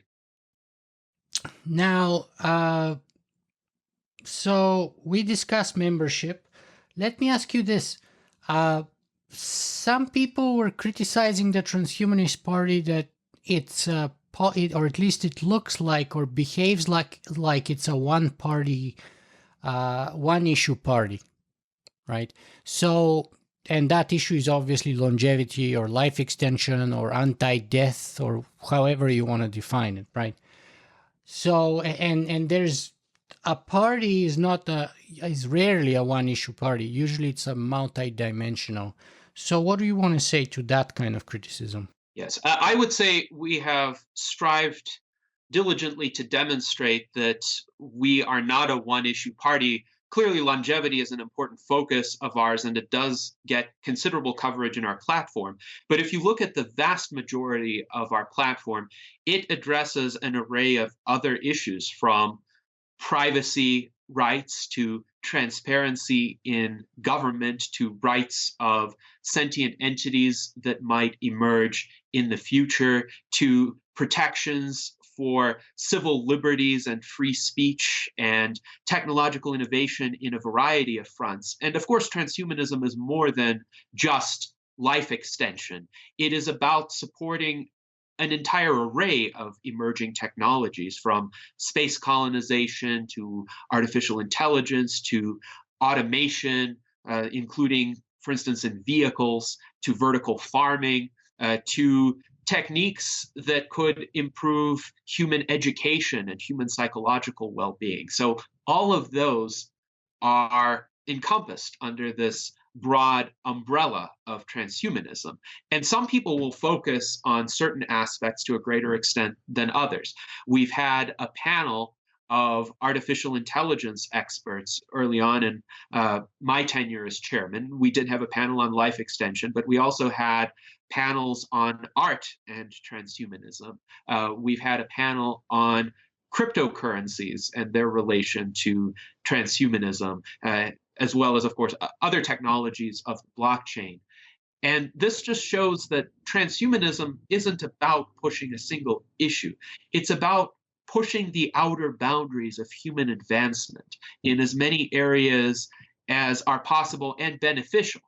So we wouldn't want to push out the boundaries in our ability to engineer virulent pathogens or create more destructive nuclear weapons. But we do want to, for instance, create more viable systems for colonizing other worlds, or create vertical farms that are able to produce most or all of our food supply, or cultivate in vitro meat so that the killing of all those animals that you mentioned will cease to be necessary, even to support a kind of omnivorous diet that I think most humans will continue to have. So I would say we are focused on as many ways of improving the human condition as we possibly can. Longevity is an extremely important component of that, because ultimately we can't enjoy all of those benefits or even pursue them if we're dead. So it remains a foremost priority, but it's in consideration of all the other great things we could do at that time. So it's been grossly unfair of me to qualify the Transhumanist Party, at least in its early stages some time ago, as an Ayn Rand book reading club then. I would say that would not be an accurate characterization of what the Transhumanist Party is about. We try to be trans-partisan and trans-ideological, irrespective of the views of our individual members, as long as they care about improving the human condition in the future and advancing technologies in an ethical manner. They're welcome, whether they're objectivists or libertarians or socialists or environmentalists, or whether they voted Democrat or Republican in the past. As long as they're willing to contribute constructively to that conversation, they're welcome to join us. Now, personally, I am an admirer of Ayn Rand's writings. I've been influenced by them considerably in the past, but I see them not as defining who I am or what I stand for, but rather as part of my origin story. Even your definition of what it means to be human was Ayn Rand's definition. Sure. And I think that's because she got a lot of things right. But she too was an imperfect human being. There were some flaws in how she conducted herself, how she created an overly dogmatic and intolerant circle of followers that unfortunately persisted in certain communities after her death. And there are also some limitations to her philosophy, just because one person cannot possibly grasp the totality of existence or truth or even begin to approach that. So those people who consider themselves orthodox objectivists, or who consider Ayn Rand's writings to be a closed system, I find are tremendously self-limiting, because they refuse to accept the possibility of intellectual progress and refinement and improvement, and how technological and societal changes might cause us to revisit certain ideas from the past. So I actually think, in terms of my past engagement with Ayn Rand's ideas, they've helped inoculate me. But it's not only about you, though, because you see, Zoltan Istvan's Transhumanist Wager is like a reincarnation of Ayn Rand's writing in a novel form, in a new form, in a transhumanist form, if you will. That's actually what even Max Moore said, I think, in the review on the back cover of the book, if I remember. Then you have Peter Voss. Then I actually watched a video of your AI panel the other day, and there were 5 panelists there. And it was Peter Voss, who is an objectivist. It was you. It was Zoltan Istvan, so it's 3 out of 5. The 4th gentleman that came out to speak was from the von Mises Institute or something like that. And I don't know the 5th person's association, but I was thinking, like, let's say, I don't know, percentage wise, what's the percentage of objectivists among the general population? But on that panel, they were like utterly overrepresented, in my opinion. And there's this, therefore, arguably, the claim is there is this kind of skew pro pro-objectivist, whether it's within that particular panel per se, whether it is per the general party per se. So that particular panel occurred at a venue called Freedom Fest in Las Vegas, which is a gathering of that would explain right, it. right. So it's a gathering of people with libertarian, conservative, and objectivist sympathies in various proportions.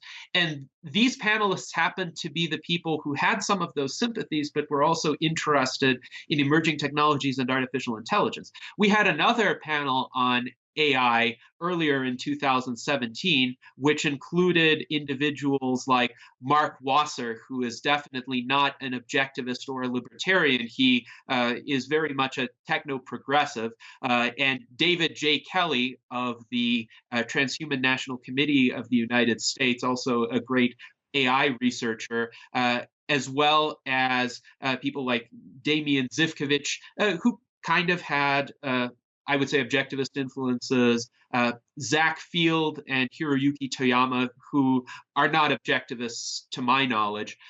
In other areas of the Transhumanist Party's activity, we do have certain members who are more left-leaning. BJ Murphy, our director of social media, is a self-proclaimed socialist, and he's been one of our most active contributors and definitely part of creating this ecumenical big tent approach.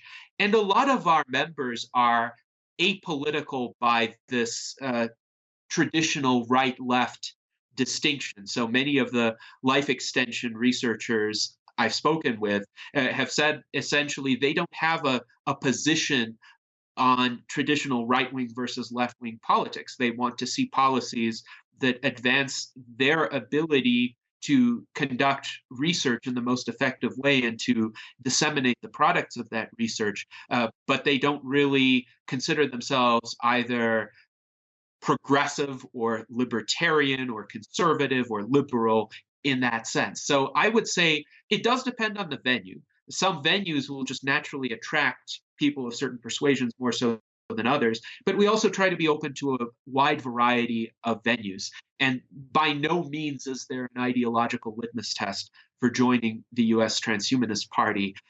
As I was saying, because of my early experience in objectivist circles toward the beginning of the last decade, I've kind of been inoculated, in my view, against these doctrinaire ideological tendencies in small communities like the online discussion forums of that time, where ideological purity was a big concern for a lot of the members, and they would harp on very small differences in order essentially to assert their power and exclude people who didn't quite think like them.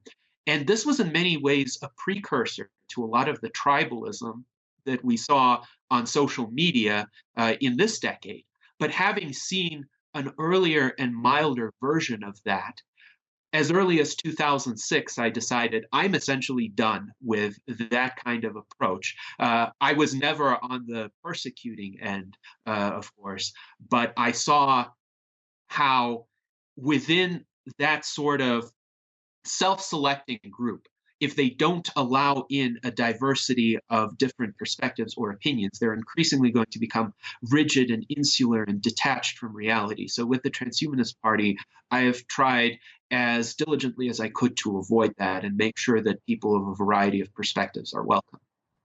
So there is no divide, and if there is one, how would you plan to overcome it between what seems to be sort of the libertarian West Coast and sort of less libertarian East Coast, and let alone, let's say, much more, quote, progressive transhumanism that's coming out of Europe, whether it's England or even places like Russia or other places in Europe like Italy and all over Europe, actually. So the European transhumanism generally tends to be of a more, quote, progressive kind, and the West Coast transhumanism tends to be more of a libertarian kind, if you will. So how do you, is that correct in your opinion? And if it is, how do you bridge that gap? And if not, why not? I think prior to 2016, that was a generally accurate description. But I think in the wake of the, let's say, electoral chaos in the United States and Britain, in much of the EU, there has been a significant reconsideration, and I would say a significant series of realignments from a variety of people, to the point that one can't really neatly place them into these buckets anymore, because when we saw the rise of this populism and nationalism, people who associated themselves with particular labels like libertarian or progressive all of a sudden became sharply split amongst themselves as to what they endorsed or did not endorse. There were some people who professed libertarian sympathies who also, for whatever reason, supported the campaign of Donald Trump. I was kind of disturbed, even in my area, to see vehicles with bumper stickers saying Ron Paul 2012, Donald Trump 2016. And I was a delegate in support of Ron Paul in 2012, but I see those two individuals as just worlds apart, almost diametrically I opposed. agree with that. Even though I'm not associated with any of them, I do agree very much with you on that. And if like, yeah, I agree. And if I were to say who would be the better person, I would go with Ron Paul for sure. Absolutely. I would say so, but and at least he's got first principles and he's consistent and maybe even would carry out what he says he would. So like, there's no contest. But that again goes to my point that intelligence doesn't necessarily translate into better choices, be it moral or political. Well, I think a lot of people in the 2016 elections fell victim to this lesser evil trap, where they kind of intellectually contorted themselves into deciding they absolutely needed to vote for Donald Trump or for Hillary Clinton because the other option that was posited by the two-party system was so terrible in their view. And I would say there were terrible things about both options, but I'm never going to be one to advocate voting against something rather than for something. But in terms of your general question, I think after the 2016 elections happened in the US and the Brexit vote happened in the UK, so many intelligent people were astonished, to say the least, and experienced an epistemic crisis. All of a sudden, it wasn't just that their own ideas of the world were challenged, but their ideas of how the rest of the world was like, where other people's politics were actually aligned, and how other people's mental models were likely to lead them in certain directions as opposed to others. All of that ended up being fundamentally mistaken. And I think for some time, people everywhere on the conventional political spectrum were thinking, what is true anymore? What do we really know about how our fellow human beings think? What motivates them? And where can we find ways to move forward to ensure that whatever we find good about our lives and our civilizations can be preserved? And I think there are two distinct reactions to that. One is this acrimonious polarization where people rallied around their respective camps. And we see that on both the right and the left. And it's very unfortunate. It's a downward spiral. But on the other hand, people from all of these previous alignments have also decided, let's step outside of that and let's explore, given that we're in this mess, how do we get out and who are our allies? And I think our allies are not necessarily people who associate themselves with particular labels. The alliances may be more temperamental in nature, even. How inclined is someone to seek a constructive solution versus demonizing the other? How inclined is somebody to sit down and have a calm, rational conversation with you and focus on building something rather than destroying something? I get frustrated with a lot of libertarians when they engage in rhetoric that is purely anti-government, or whatever government does, it must be bad, because that's a gross simplification and misrepresentation of essentially even how a desirable free market society would work. And it fails to take into account that private individuals can violate other people's rights too, and they can behave badly as well. And we need to consider what systems, what norms, what institutions can keep that in check. So ultimately, I think what happened after 2016, and this gives me hope, is for those people who are more thoughtful, it created this opportunity for more openness to consider others' perspectives. So I'm happy to look at the views of someone who's a techno progressive. A great example is someone like David Wood, who founded the UK Transhumanist Party. Wrote a great book called Transcending Politics, by the way. Yes. And I think a lot of the ideas in that book and a lot of the considerations, at the very least, go in parallel with the directions that the US Transhumanist Party has taken. And ultimately, I think in the transhuman era, these old distinctions of left versus right are going to be thoroughly obsolete. And instead, I like the distinction that FM 2030 posited between upwing versus downwing. And what the thinker Virginia Postrel wrote about in her book, The Future and Its Enemies, in the late 1990s, where she posited an alternative between a dynamist view of politics and a statist view of politics. So we are very much the dynamist upwing political group right now, and we're one of the few in the current political space, but we definitely hope that there will be more in the years to come. Yeah, and you make a good point about the blurring of the lines, but at least one issue that actually is not a big issue ever in Europe in elections, but is a huge issue in the United States every election, is an issue where you don't have a blurring of the lines, but actually entrenchment deeper and deeper, and that's the gun ownership issue, right? So where does your party stay on that? So the US Transhumanist Party has deliberately avoided taking these kinds of entrenched sides on any of these hot button issues like gun control or abortion, because we know that with this kind of trench warfare, a lot of energy, a lot of emotion gets expended on defending established positions that are really crafted by political consultants of the Republican and Democratic parties, but are not constructive in either respect.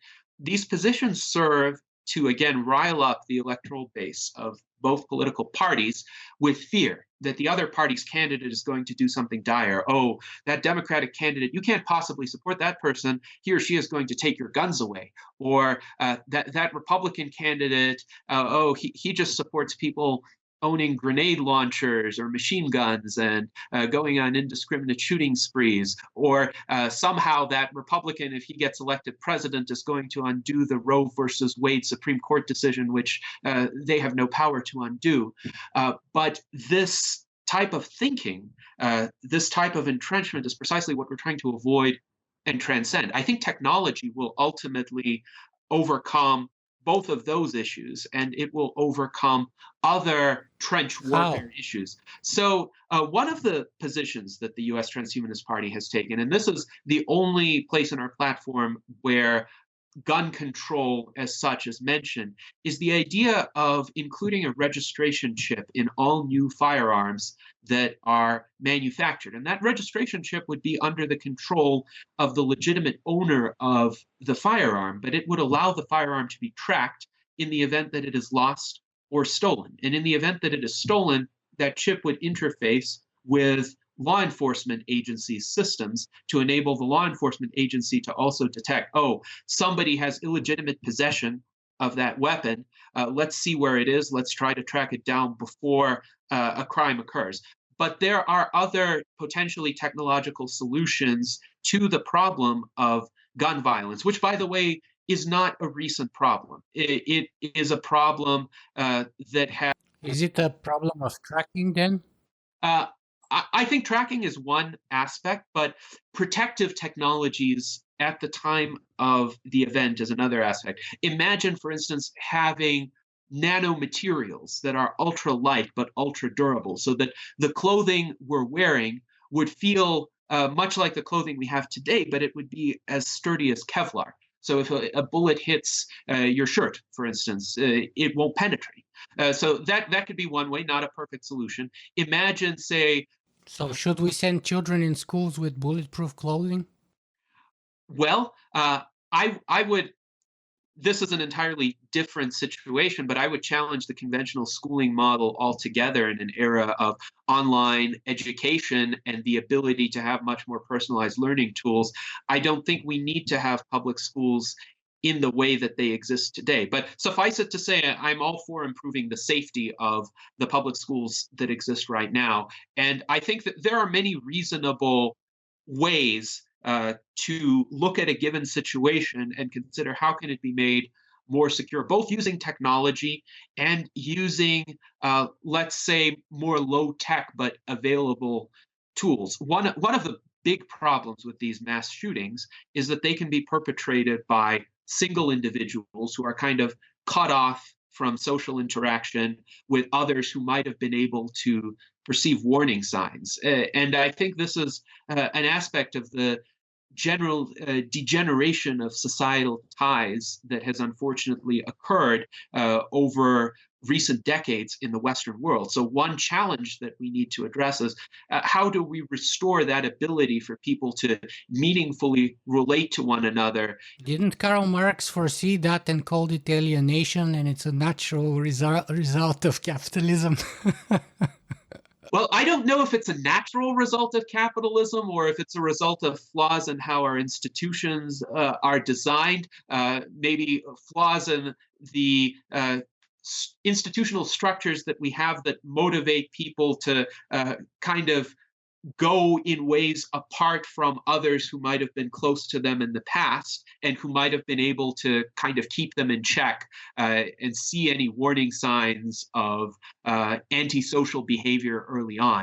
But I think there are so many important and serious conversations that we could have, both about safety, about technological changes to weapons and how weapons are made available, as well as. But what if it's not a technological change, right? So let me give you two real life cases, right?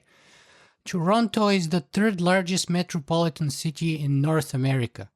We surpassed Chicago maybe 5 years ago, maybe 10 years ago, I forget. When we have a really bad year, and when Chicago has a really, really good year, right? We have 3 times less violent crime and 8 to 10 times less other crime. And when we have a good year and they have a really bad year, we have 6 times less murders and 12 to 15 times less other crime. And by the way, I flew on an airplane next to a police officer from Chicago once who was recently retired, and he was arguing to me that actually the crime is not being logged properly in terms of statistics, and it's much worse in his opinion than the statistics would show, right? So how is it that Toronto is bigger than Chicago, and yet we have so much less crime? And yet, is it technology that we have that Chicago doesn't have? What is it? Well, I think Chicago, and I spent a lot of time during my teenage years in the Chicago suburbs, not in the crime-ridden areas of the city, but Chicago has a massive problem with entire areas of the city that are essentially beyond the control of law enforcement, where the drug gangs rule. And this is an unusual situation. It certainly doesn't exist in Toronto. It exists in a few other major metropolitan areas in the United States. And granted, those metropolitan areas have significantly higher crime rates than the rest of the country and the rest of the Western world. Now, there are many complex reasons for that problem. One of the reasons is the war on drugs, which is being waged quite vehemently in the United States, even against milder substances like marijuana. And by the way, the US Transhumanist Party supports the complete legalization of mild recreational drugs. So as that has been happening de facto, even in defiance of US federal law, we may see a reduction in drug-related violence because people will not need to resort to these black market gangs in order to obtain their drugs.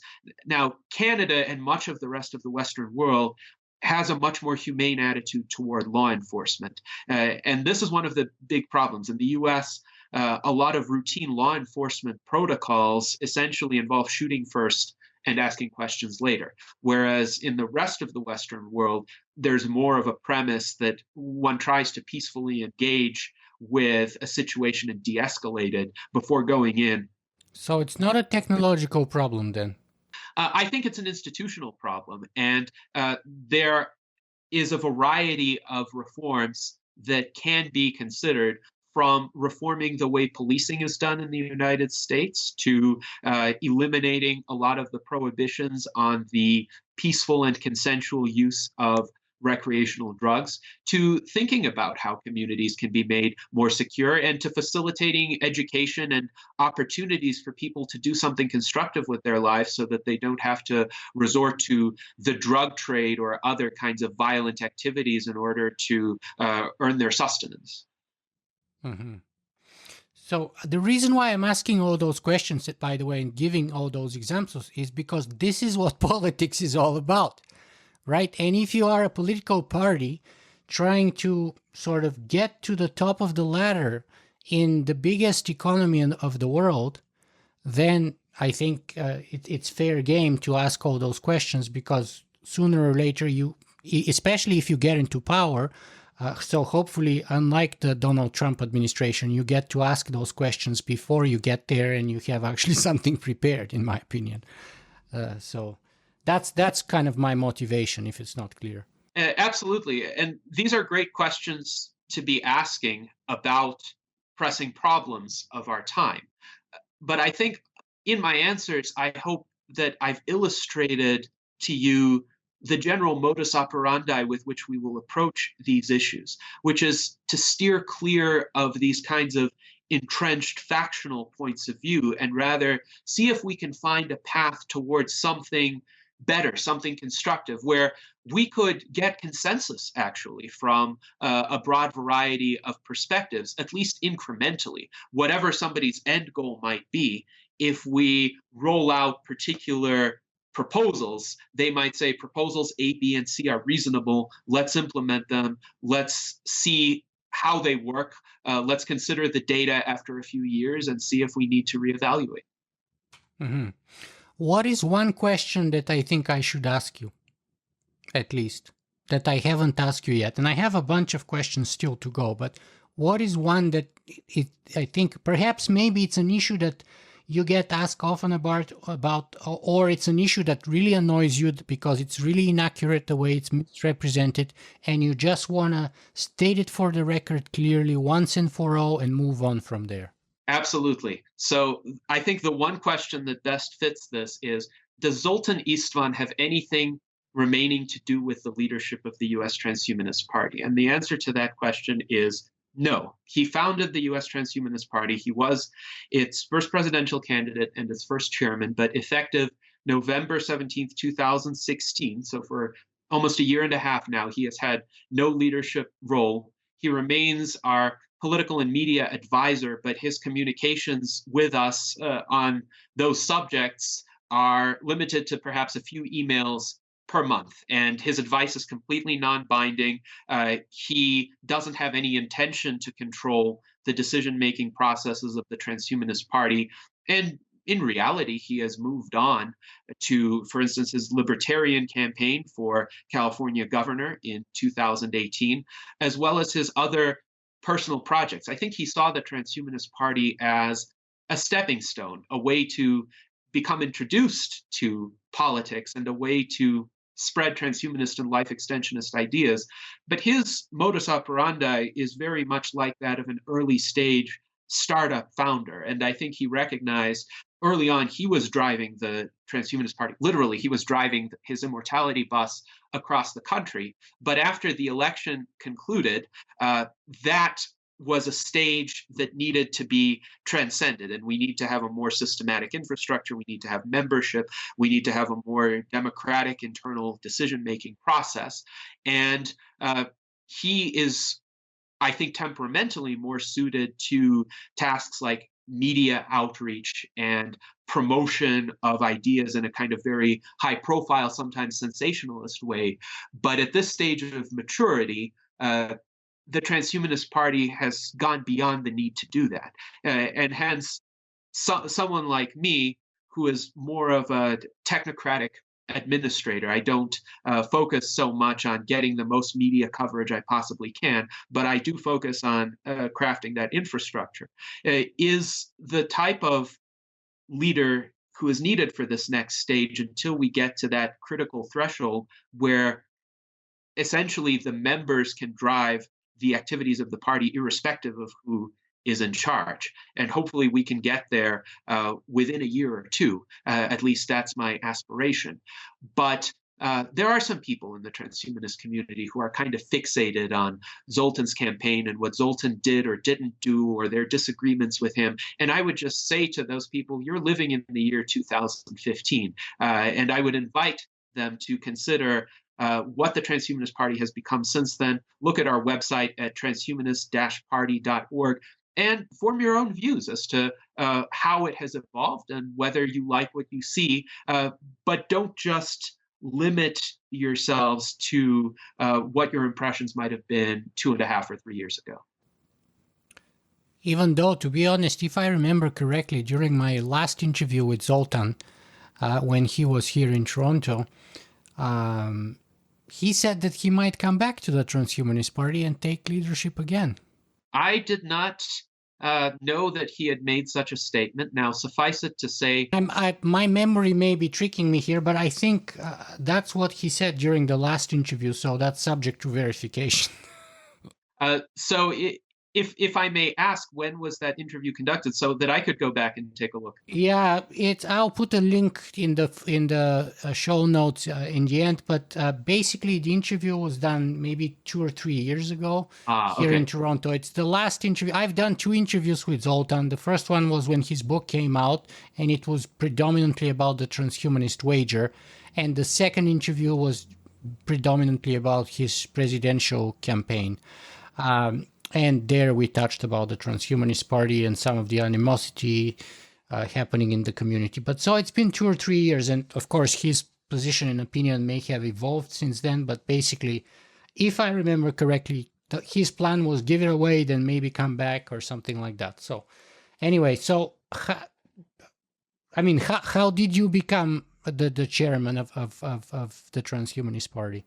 So I have a history with Zoltan going back to 2013 and his book, The Transhumanist Wager, when I wrote a review of the book, and it wasn't a uniformly positive review. It had some critical aspects to it.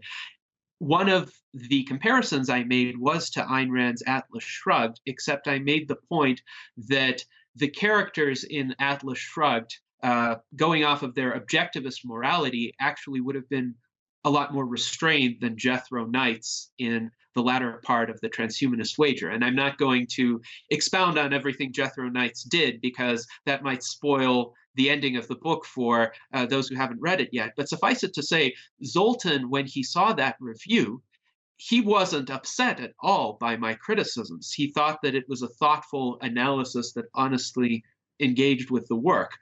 By the way, that was interesting because my disagreement with Zoltan when I interviewed him, and that's even in the first interview, is exactly the same, coming from a different point of view, but with the exact same precise criticism. I told him I would have supported you all the way through the war and when we were under attack, and when it got to like the celebration parade, I would have left you and I would have told you that I don't stand for everything that happens afterwards. Right. So because he, from sort of defending himself, he became the aggressor and eventually the sole authoritarian ruler of the planet. Mm-hmm. Yeah. Right. So that's interesting. Both of us got to the same kind of criticism from maybe different points of view, but that was very good. But I actually Googled in the meantime here my interview with Zoltan. The second interview that I was referring previously to is called and it's of course a podcast episode from Singularity FM, and it's called Transhumanist Zoltan Istvan on his presidential campaign, and it was published on November 20th, 2015. So it's been 2.5 years.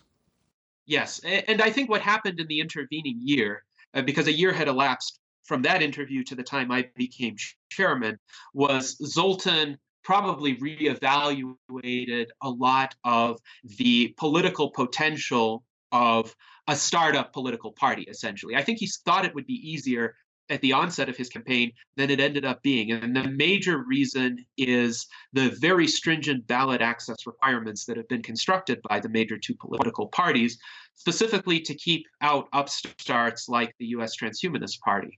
And of course, that's a great point that Zoltan is making there, because that's the case. There is, yeah, it's not only the money, but it's structural, and there's all kinds of other issues that, it's designed for two parties, basically.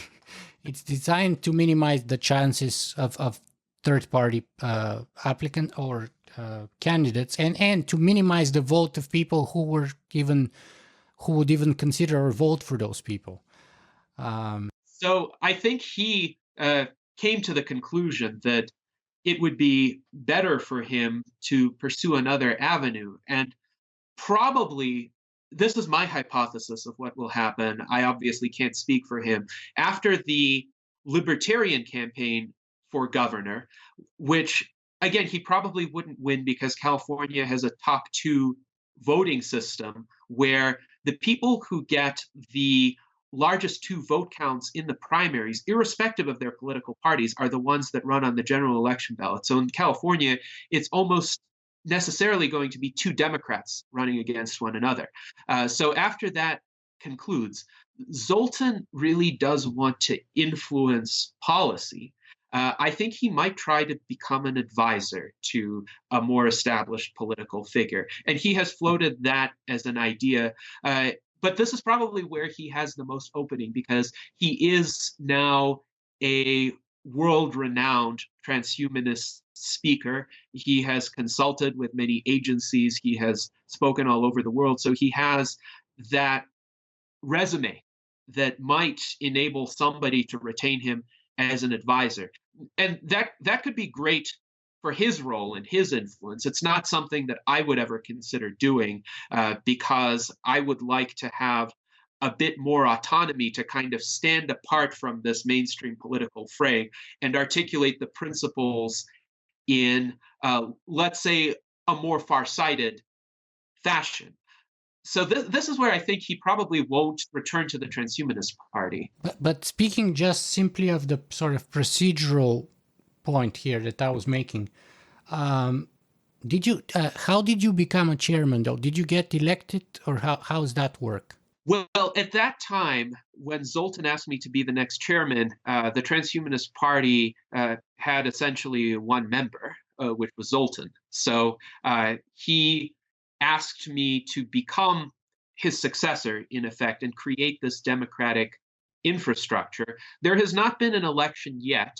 I am hoping that there will be one once we pass that 10,000 member threshold.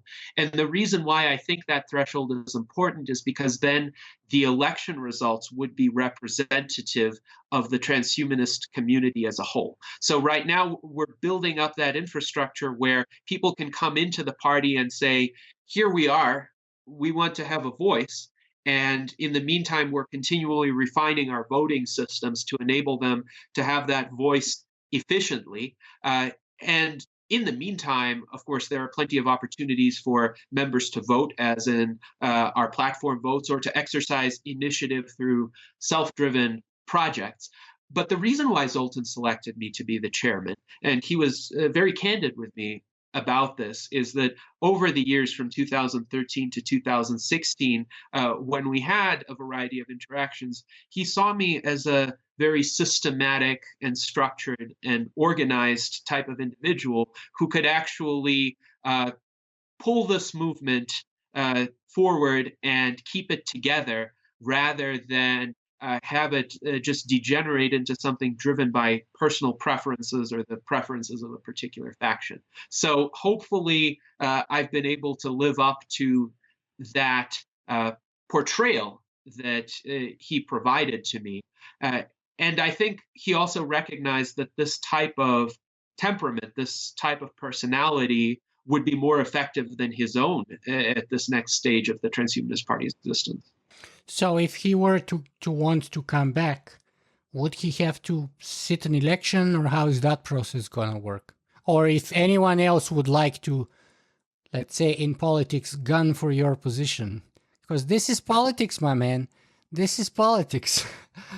And I am actually quite pleased that I was able to get to this position without any sort of adversarial process. I generally think these adversarial processes tend to bring out the worst in human tendencies. But if he were to decide to come back, let's say he wanted to be our 2020 presidential candidate, we would have an internal primary and we would have a time window for anyone wishing to be the candidate to put their name forward. If he wanted to do that, he would have that right, but so would any other person who had become a member up until that time, and maybe even other individuals as well. And we would hold an electronic ballot.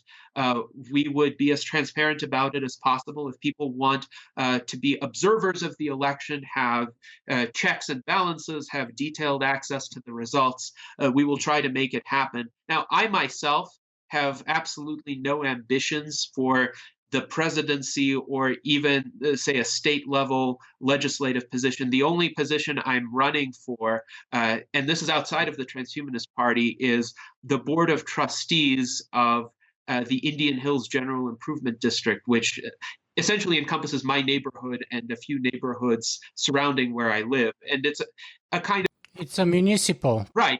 It's a nonpartisan municipal position. It would oversee the water, sewer, park, and road infrastructure. So it's not a stepping stone to political power by any means. It's my effort to help out with some of the infrastructure in my community. But I wouldn't be standing for office in terms of elected office in any U.S. jurisdiction. I may consider, if there's an election for chairman, standing to be the chairman, and hopefully during the intervening time period, my work would demonstrate to the other members the desirability of supporting me for that. But I haven't even made that decision because that's something I would want to evaluate once we've reached the 10,000 member threshold. Another possibility might be, if I think the organization can be self-sustaining without me and that the infrastructure is correct for the process moving forward to essentially accomplish what I would have wanted to accomplish as chairman anyway, I might let others take the reins, so to speak. But again, the future is so uncertain. However, the more mature our organization becomes, the more of these processes and the more democratic elements will become introduced to it. The greatest limitation we have right now is just in terms of manpower and resources. And the faster we can get that membership count to 10,000, the faster these other steps that I described could be undertaken. Mm-hmm.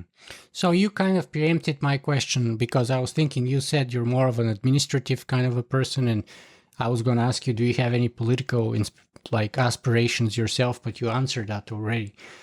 So that's interesting to me, which is, again, very different approach than Zoltan's. But the other thing that's interesting to me that I noticed, and you kind of touched barely upon, was that you think that those adversarial situations bring the worst of us. And yet, interestingly enough, you come from a background in a school that almost thinks that competition is sacrosanct and it brings the best of us or the best of outcomes. So I find that interesting. It is interesting. And actually, adversarial and competition is kind of the same, or at least very closely overlapping. And it so happens, I was thinking about this on the drive home yesterday. I kind of anticipated that you might ask me this question. I think the competition that we're discussing is of a very different nature in markets versus in politics, in the sense that competition in markets is bound by much stricter rules that are much more difficult to game than political competition, in the sense that in a market that's not distorted by favors to special interests, for instance, or Like what market would be that? well, it is difficult to find such a market in practice, but in But so therefore, wouldn't it be the exact same as in politics, right? It's distorted in politics and it is distorted in markets. it depends because there could be an early stage market where the political process hasn't caught up to privileging certain incumbents or well moneyed special interests over others. So I would say the early internet is an example of a market where there was more of a possibility for innovation through bringing products that can. Very short period of time. But that's the kind of period of time that I think good policies should be crafted to preserve. Bad policies are policies that enable the winners of a prior iteration of the game to try to rig the subsequent rules of the game in their favor. And unfortunately, that happens a lot. This is why I think some libertarians have a bit of a simplistic perspective because they fail to recognize this tendency that sometimes it's not the big bad politicians or government officials that are doing this. It's actually a segment of the market trying to undo the free market in order to freeze the advantageous position that. I still haven't met an entrepreneur who wouldn't make a monopoly if they had the chance to do so. Like the whole point of entrepreneurship is to make an entity which is like, as Warren Buffett says, he looks to invest in companies which have a moat around them, right? Which are not so easy to take down, right? Like Gillette, for example, or something like that, right? So this is what Google does, this is what Facebook does, this is what Apple does, this is what we do in politics too, right? This is what the barriers to entry with and why the two-party system has sustained itself for so long, etc., etc. I would say this is where considerations of ethics and morality are important because if one is in that position of an innovator, a successful person who now has a choice of whether to continue playing the game by the rules that brought about his or her success or whether to try to create that moat, I think should make the choice either to continue to play the game by the freer rules that are potentially open to challenge, or if that person wants to create a moat, the honorable choice, in my view, is to confine that moat to one's personal life. So let's say I were an entrepreneur who became financially successful and by middle age had enough money, had a thriving enterprise, but saw these challenges on the horizon and was considering, well, these new technologies or these new businesses might threaten my business model. I think my choice would be buy a large estate somewhere in the country, live the life of a gentleman philosopher. And if the new upstarts genuinely have a better business model than I do, let them have the field because I would still be comfortable. I'm discovering more and more overlap between the two of us. Wow, that's good. That's good. I would do the same, but that happens extremely rarely because, I mean, and one of the reasons, by the way, arguably, is the sort of once the company is public, you have no choice. Right. And that is. That's why, for example, Richard Branson went public and then bought back his shares and now his company is private. And he talks about that kind of a problem and that kind of a freedom to make a choice in his book. What is it called? Losing My Virginity. I think his book is called Losing My Virginity. Anyway, it's a good book. And he talks about that freedom to make those choices. Another person, which actually is my all-time sort of entrepreneur hero, is a Canadian who lives in the United States by the name of Yvon Chouinard. And his company is about maybe $1 billion worth of a company, legendary in certain fields. It's called Patagonia. and he is the only person in the world who is like sort of the closest thing to my idealized entrepreneur. And he says he's not an entrepreneur, and he says his shareholders are the dolphins or whatnot. But so he kind of managed to do it that sort of the middle way, and he talks also about that because and why. For example, he has turned down numerous attempts to make his company public, because if his company goes public, it would be worth $3 or $4 billion. And he has refused that, and even slowed down artificially the growth rate of his company to single digits, whereas they were able to grow by double digits. And he can afford to do that because he's the sole owner. Exactly. So when you're Facebook, when you're Mark Zuckerberg, you can be a good guy and you can genuinely want to do the right thing. But after a certain point, you don't control your Frankenstein. Like your child or your progeny is out of your hands. And if you do stuff that's not good, the board would dismiss you or whatever.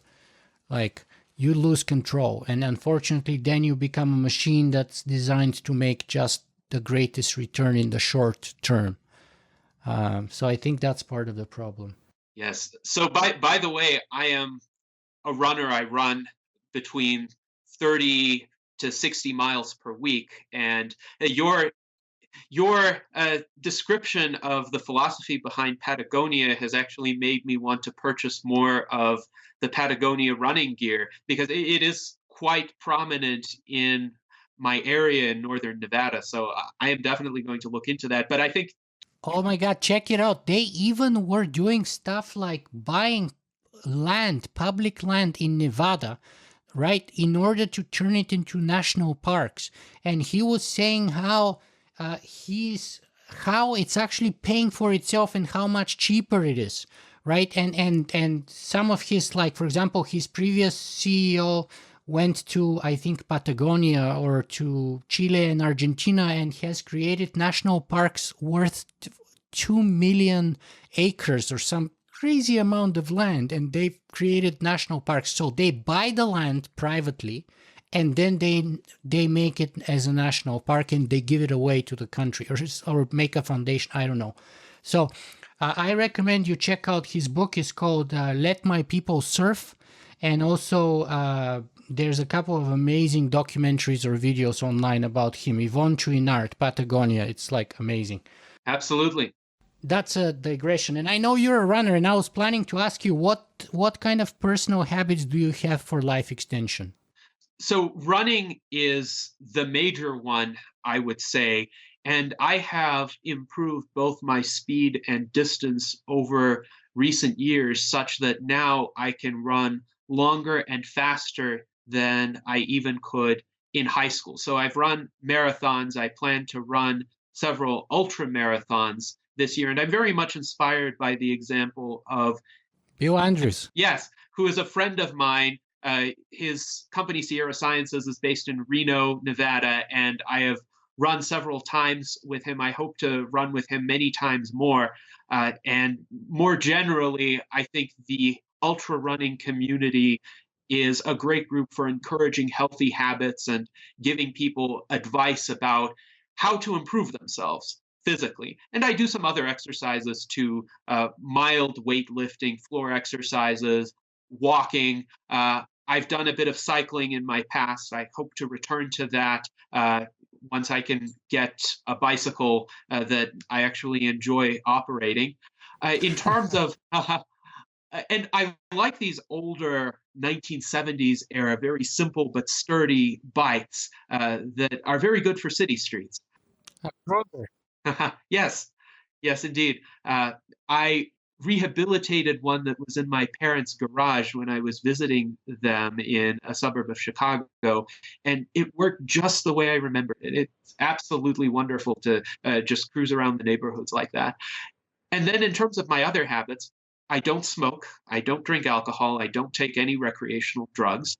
I'm a fairly risk averse person in terms of what experiences I'm willing to undertake. If I think that they're safe and mildly enjoyable, I would probably engage in them. But if I think there's any potential, any significant potential for damage to my life or my subsequent health, I would not engage in them. I have an essay in terms of my general approach to physical well being called The Aristotelian Golden Mean as Conducive to Good Health in the Pursuit of Life Extension. And the point I make in that essay is right now, medical science is not settled on any particular approach as being optimal for maximizing longevity. I think most of us can have good habits in terms of diet and exercise and fairly reliably make it to age 75. Past that, a lot of the variation in lifespan is still due to genetics. But in terms of, say, food intake, what I strive to do, and I'm by no means a paragon of the best dietary habits, but I'm omnivorous. I strive to diversify my intake from various sources so I don't exclusively focus on one particular type of food or brand or food group, but rather I think if there is something deleterious about a particular product that I'm consuming, then at least I'm not consuming enough of it for it to make a major difference to my health. Rather, I'm consuming a little bit of a wide variety of products. So there's that diversification. Of course, moderation in dietary intake, moderation in a lot of physical activities in life, proportional to one's individual situation capabilities are key. So I would say even in exercise, if one is just starting out, I wouldn't recommend them trying to run an ultra marathon on day 2. That would end badly. But somebody who has been training for a number of years could well have the ultra marathon as kind of being the next slight challenge for them. And I know many people like that. So one of the reasons why I have hope is that a lot of people in the ultra running community have shown me that it really is possible to maintain excellent health well into one's 50s and 60s. Some of these people began running when they were even older than I am, and they can run longer distances at faster paces than I can, and they look to be in excellent health. So there is a considerable amount that one can do personally just through ordinarily accessible good habits in order to maximize one's chances of making it to the stage where rejuvenation therapies are available. I will qualify that by saying we can't foresee all of the risks. We can't prevent every disease, and sometimes tragedy will strike no matter what we do. But at the very least, from a probabilistic standpoint, we can do a great deal to help ourselves. Yeah, I agree with that. And I'm a cyclist, as you know. I have actually, however, an injury in my ankle. I have a floating bone in my ankle, so I can't really do impact training. I can't run because of it. So I'm a cyclist, and I have cycling friends who are anywhere from I'm 41 years old. I have cyclist friends who are anywhere from 5 to 15 years older than me in my club. And all of them kick my ass on a regular basis. So we're talking people in their 60s pretty much, or late 50s, that are 1 or 2 levels better on the bike than me. And I'm not in bad shape by any means, but they're just like so much better, which is very inspirational and one of the reasons why I keep doing it. So I agree with you on that. But in terms of the diet, I just recommend to you to reconsider, because there's a huge... So two trends, I would say. There's a huge vegan trend everywhere. So for example, right now, if you look at the NBA, a crazy amount of NBA athletes are going 100% vegan. It's like the biggest secret of the NBA currently.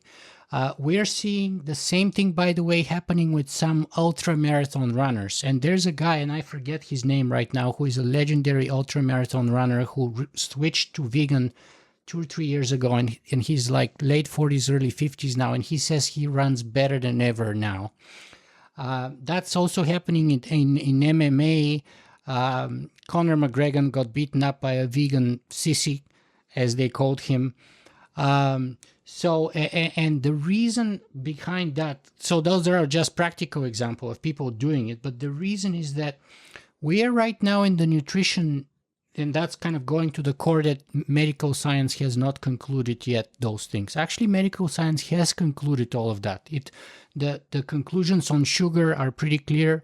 The conclusions on salt are pretty clear. The conclusions on dairy are pretty clear. The conclusions on meat even are pretty clear. The only thing is that right now we are where we were with tobacco 40 years ago. And it comes from 2 points. First is the industry itself has hired the same consultants and is doing the same business of meddling and mudding the water that the tobacco industry was doing 40 or 50 years ago, with the same strategies of trying to create alternative science, which if it cannot disprove the previous science, it can basically muddy the water to the point where people can give up and say, well, I don't know what to do because they're so inconsistent, these results in these studies. So that's one. And number two is that doctors themselves are very poorly educated about nutrition, and all of them exhibit the same bad habits that they did exhibit when smoking, and are heavily funded by the meat and dairy industry. So, for example, when my wife's grandmother in Rochester, New York, had her mother, her third child, and got overweight, her doctor prescribed to her cigarettes as a treatment. He wrote her a prescription for cigarettes in the I think that was in the 1960s, in the United States, in Rochester, New York, prescription for smoking so that she would lose weight, right? And they were, so the medical association was getting $10 million a year from the smoking, from the tobacco industry. Even when the, what is it called? Anyway, there's another, the Surgeon General, or what is that institution called in the United States, where they pronounced the first pronouncement that tobacco is bad for you. The U.S. Medical Association did not support that. And the reason was twofold. First, they got funding from the tobacco industry for decades. And second, most doctors themselves smoked cigarettes, which is where we are at today. Most doctors are not ready to stop eating meat themselves, so they cannot possibly tell their patients to do that. And they all get tremendous amount of money from the pharma industry, which is very much connected to the food industry, by the way. So, and that's my claim. My claim is the science has been settled on that, just like the science has been settled on global warming. Anyway, the same people that were muddying the water before are muddying it now. That was a terrible digression. Cut off to my digression. Now it's over. So, wow, we've been talking for 2.5 hours. Very quickly, perhaps, let's just touch on the technological singularity. Certainly. What is it for you, and what's the timeline to it, if it's happening? So in my view, technological singularity represents an event horizon for our ability to forecast the future, essentially because past that event horizon, technological change would be so rapid or so qualitatively different from what we experience on an everyday basis today that we would not be able to make reliable predictions as to what will happen afterward. And I would say we have actually had 3 technological singularities previously in human history. The first one was the agricultural revolution. The second one was the Industrial Revolution.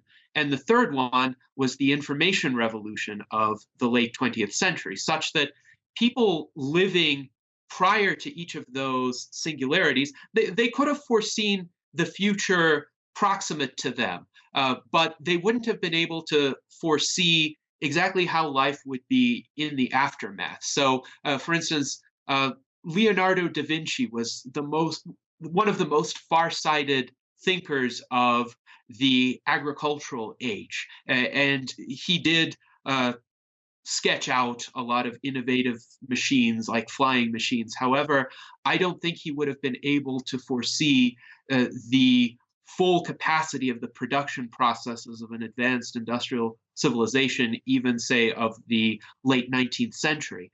Whereas someone like Henry Ford, who was a paragon of the Industrial Revolution, even the late Industrial Revolution, probably would not have been able to foresee Twitter or social media or smartphone-based interactions that we're living through right now.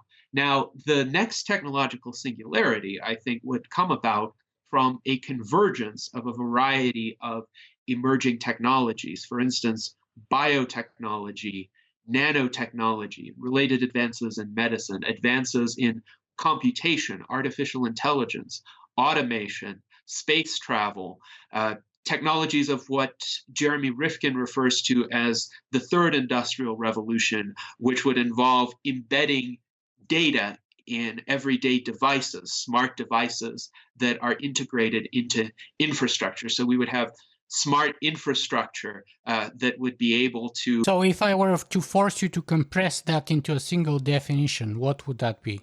So this fourth singularity would be a convergence of these emerging technologies that would essentially enable a qualitatively different degree of individual empowerment, as well as the overall capabilities of the human species from what existed before. And it could bring about indefinite longevity, at least I hope it would. It would help us become a multi-planetary civilization. It would help us achieve sustainable abundance, where essentially every human being would be able to have a standard of living greater than that of the wealthiest billionaires of our era. And it would also enable a potentially unlimited capability for leisure, creativity, aesthetic exploration, and self-improvement. So I would say that that's the promise of the next technological singularity. So in your opinion, it's a much more positive than a negative thing? Absolutely. So you don't agree with Elon Musk and you are along Mark Zuckerberg? Yes, I would say so. I think Elon Musk, who is a great innovator, by the way, I wholly support his visions for electric and autonomous vehicles, for space colonization, for affordable, economical solar power, for the Hyperloop, for tunnels, for even the Neuralink initiative for augmenting the human mind. But I think he is overhyping the dangers of artificial intelligence. And that is not to say that there are no risks, and that is not to say that ethics and morality and foresight have no role in how artificially intelligent systems are designed. Of course, they have a role, but I do think it is also irresponsible to perpetuate a kind of dystopian doomsday rhetoric when, in reality, if an artificial general intelligence is developed, there's nothing to preclude that intelligence from being very fragile. As an example, Stephen Hawking was one of the most brilliant minds in human history, and his death has been a great loss to all of us, but his body was tremendously fragile, and he required continual external support in order for him to be able to exercise that intelligence. And there's nothing that would preclude an AGI from being developed that would have that extraordinary intelligence and much greater intelligence, but also that extraordinary fragility like a Stephen Hawking. To say that there is necessarily going to be a runaway pattern of recursive self-improvement of artificial general intelligences that not only will become super intelligent, but will become omnipotent, essentially, I would say is a stretch. And it's so contingent on hundreds of steps, if not more, in that chain of reasoning being just as projected, that I think that outcome is highly implausible, to say the least. Now, I do think there is a danger from overhyping the dangers of AI. One, because it might, yes, because it might lead to a kind of neo-Luddite reaction. And while Elon Musk may just want to have it serve as the foundation for his Neuralink project and underscoring its importance, other people might not be so techno-positive in approaching the AI fear. They might want to prohibit the development of these systems and punish the people working in those areas. But also, let's say a sentient AGI does emerge, and it looks back and reflects on the attitudes of humans during this time period. And all of these attitudes are essentially about fear of the AGI and demonization of the AGI. What will that entity think of humans and how humans relate to other sentient beings? And I would want History of us, like the other. We've always demonized the other, whether it's Republican or Democrat, black or white, or red or yellow, or Catholic and Protestant and Muslim. It's like, isn't that what we've done? Right. So let's do better.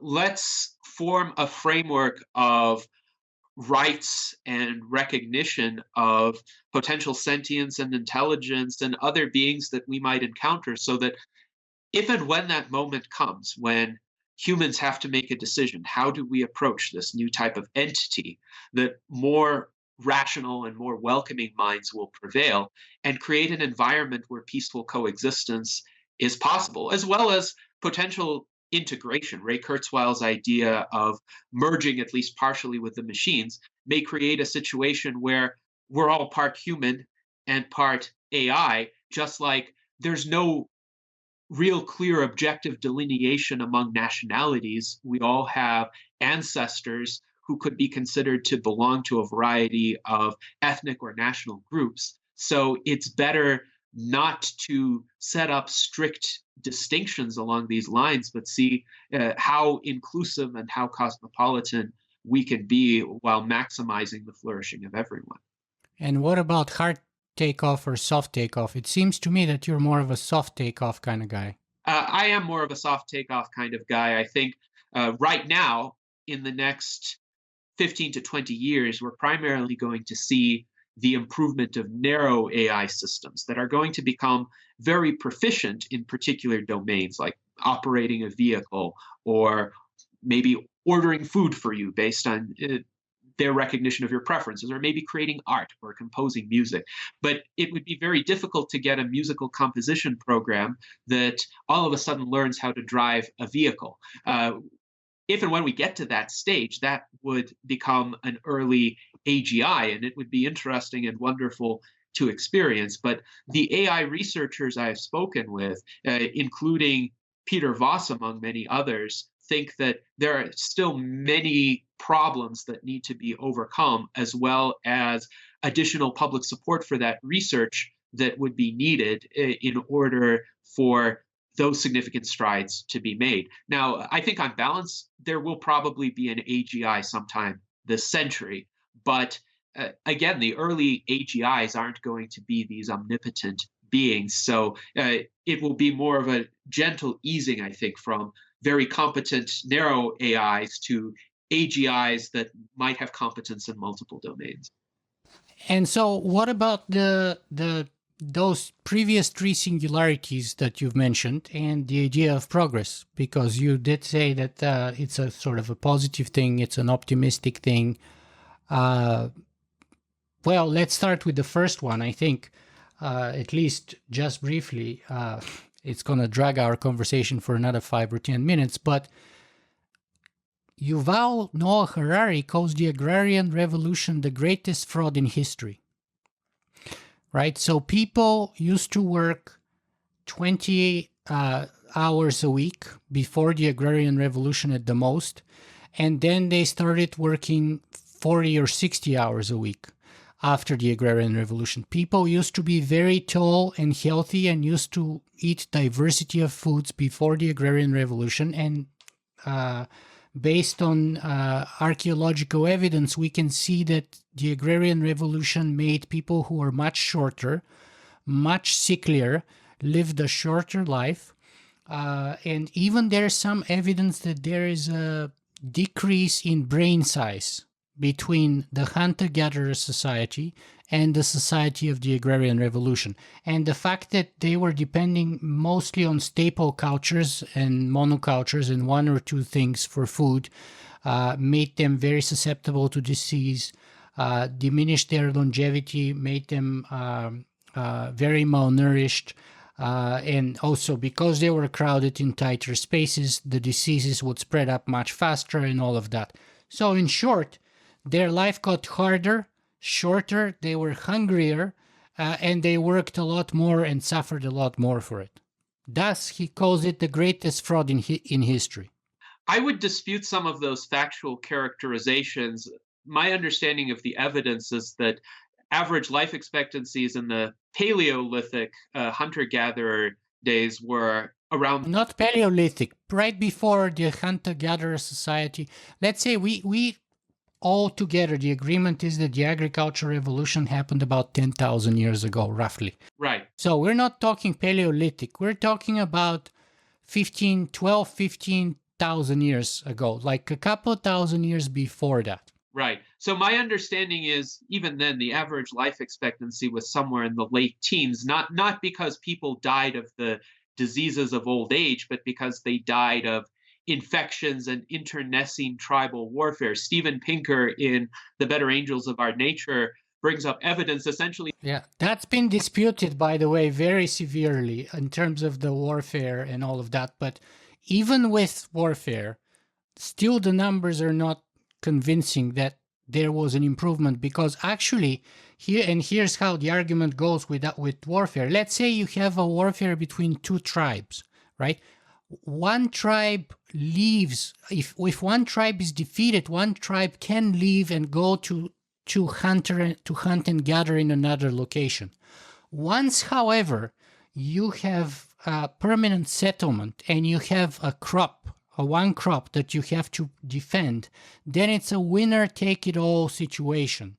And then there is only in that case you have people who are willing to die for their land and for their food, because basically defeat means death, means starvation, because they lost the skills to hunt and gather afterwards, right? And so that created warfare to be actually much more vicious and much more merciless than before. Now, I know you're disputing Pinker's statistics on this, but if a tribal skirmish takes out 50 people out of a tribe of 100, in absolute terms, that may be a lower death toll, but in relative terms, that may be a much higher death toll than if, say, 1,000 people died in an agricultural population of 100,000. That's a 1% death toll versus a 50% death toll. So the agricultural revolution enabled much larger populations, certainly much more sedentary populations, but also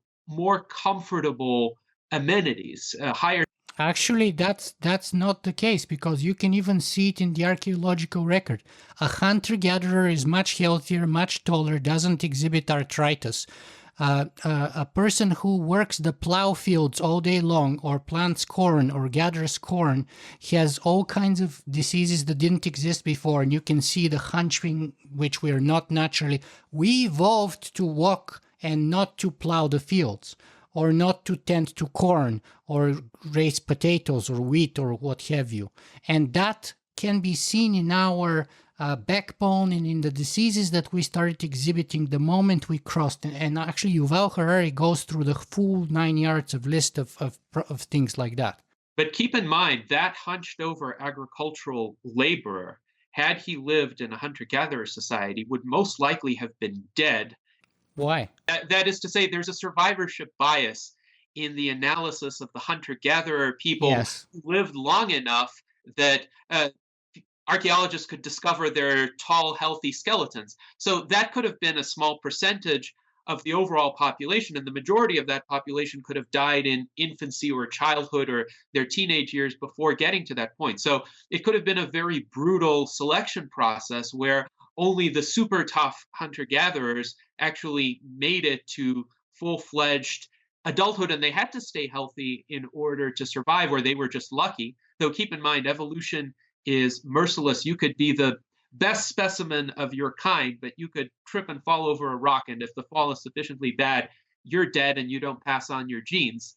But in the agricultural societies, and I think this is true of subsequent technological revolutions, people with more bodily suboptimalities have been able to survive, whereas previously they would have died. Say the invention of eyeglasses made a huge difference for a lot of people. And I think we can all agree that this is positive, because the moral worth of a human being doesn't depend on how quickly their genes cause their eyesight to degenerate. So I think a lot of this that we would have seen with the agricultural laborers is the outcome of people surviving who would otherwise have died. And granted, not all was perfect in the aftermath of the agricultural revolution. The domestication of animals led humans to be exposed to a lot of infectious diseases that never existed before, right? Because we started living with the animals, basically.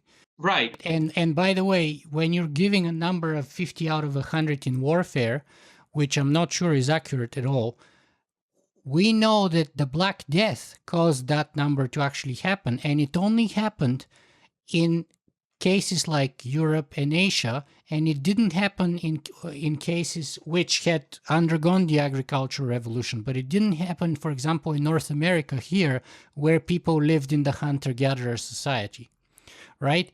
And here it was unheard of among the Indians for a disease to spread and kill 50%, as the Black Death did, or in some cases even 3/4 of the population, right? So that density comes at a price. And again, those people work 20 hours a day. And even if you look at hunter-gatherer societies today in Africa, they look pretty darn healthy and happy in many cases, and much more so than, let's say, a peasant in Mexico. Well, if you're referring to societies like the Kalahari Bushmen, I think one thing to keep in mind is that because the rest of human civilization has essentially agreed to leave these people in peace and allow them to pursue their lifestyle without significant human impositions or interventions, they're able to live a kind of idealized. They've been living that life for tens of thousands of years. Except tens of thousands of years ago, other tribes would have been trying to kill them. Right now, they're just hunting. Why is that not happening now? Why is that not happening now? Even, let's say, and that's not happening just in the Kalahari. That used to be the case, for example, in the north of, let's say, Alaska and Canada. It still is the case today in Mongolia. We have a large population today in Mongolia, which is hunter-gatherers. Well, it's also happening, say, in the jungles of the Amazon in Brazil, where there are still sometimes tribes discovered that have not had any external human contact. But the anthropologists who visit those tribes and then come back several years later often make the observation that a lot of the people they had previously met are gone, and they ask, well, what happened to them? And they typically get stories of, this person died in an accident, this person died of a disease. So the populations of those tribes, because they don't have sanitation, they don't have modern healthcare, they don't have the ability to rely upon the infrastructure of civilization, are still tremendously vulnerable to things that we could avoid just by being in the safer, more comfortable, more technologically abundant environments that we live in today. And I think it's important. And yet we kill ourselves more than ever. So if you look at the statistics today, chances are you would kill yourself rather than be killed by somebody else. Because more people commit suicide today than ever. And the number is higher than the number of people killed in all the wars in the world. The suicide statistics are increasing among certain demographics, and I think it is a result of certain negative cultural and economic shifts. In the United States, for instance, the demographic that has had increased mortality in recent years has been middle-aged Caucasian individuals, particularly males. And a lot of that has to do, I think, with the breakdown of cultural norms that previously encouraged a greater degree of, let's say, individual responsibility, but also individual empowerment. And we could have a very long conversation about that. But it's been 3 hours already, so I should stop with the digressions. Of course. So, and it's just like occurring to me because a friend of my wife's just like a week ago killed himself. It's terrible. And he was like early 30s, and such a great guy. and you'd never know it. Like, I'd never know it. I met him multiple times. You'd never know that he was in that situation, and yet one day, just like this, he killed himself. And it's shocking. And then I looked at some statistics, and today we're killing ourselves more than ever. So anyway, but enough digressions. And this is why, by the way, I say death is wrong and life is right. And perhaps it is a dose of this thinking that is needed to help people not just live healthier, but make better decisions more proximately about choosing to continue to live. But I think the key point here, though, is the why, because we can't just convince people by telling them death is wrong and life is right.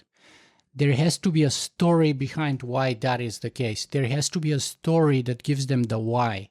Because if you don't have the why, you can hear somebody telling you life is right, but you kill yourself because you don't get it. You don't get why life is right. So you need to have a story, convincing narrative, and a reason to give you why. And if you have a reason why, you can undergo and survive anyhow, as Nietzsche said, right? So, Gennady, last two questions. First of all, where can people find more about you and your work? There are two places. One is my online magazine called The Rational Argumentator, rationalargumentator.com. And the other is the website of the US Transhumanist Party, which is transhumanist-party.org. Both of those will have an abundance of my writings. The Rational Argumentator shares more of my personal perspective, whereas the Transhumanist Party website shares the work that I have been doing on behalf of the Transhumanist Party and the transhumanist movement as a whole. And there are links to a variety of other pages about me, including, for instance, my YouTube videos, where I have posted a lot of my discussion panels, commentaries, and musical compositions. Mm-hmm. Very good. And then we come to the final, most important thing after 3 hours of discussion. What is the single message? What is the most important thing that you'd like our viewers and listeners to take away from this conversation with you today? The most important message is that we, the people who are willing to constructively engage with ways of improving the human condition, can transition our species and the world to the next great era of advancement, which is the transhuman era. Some might say we're living in it already, some might say it is yet to come, but it ultimately takes technological progress, reason, and morality to get us there. Gennady Stolyarov, thank you very much for being on Singularity FM today. Thank you. It has been a great conversation.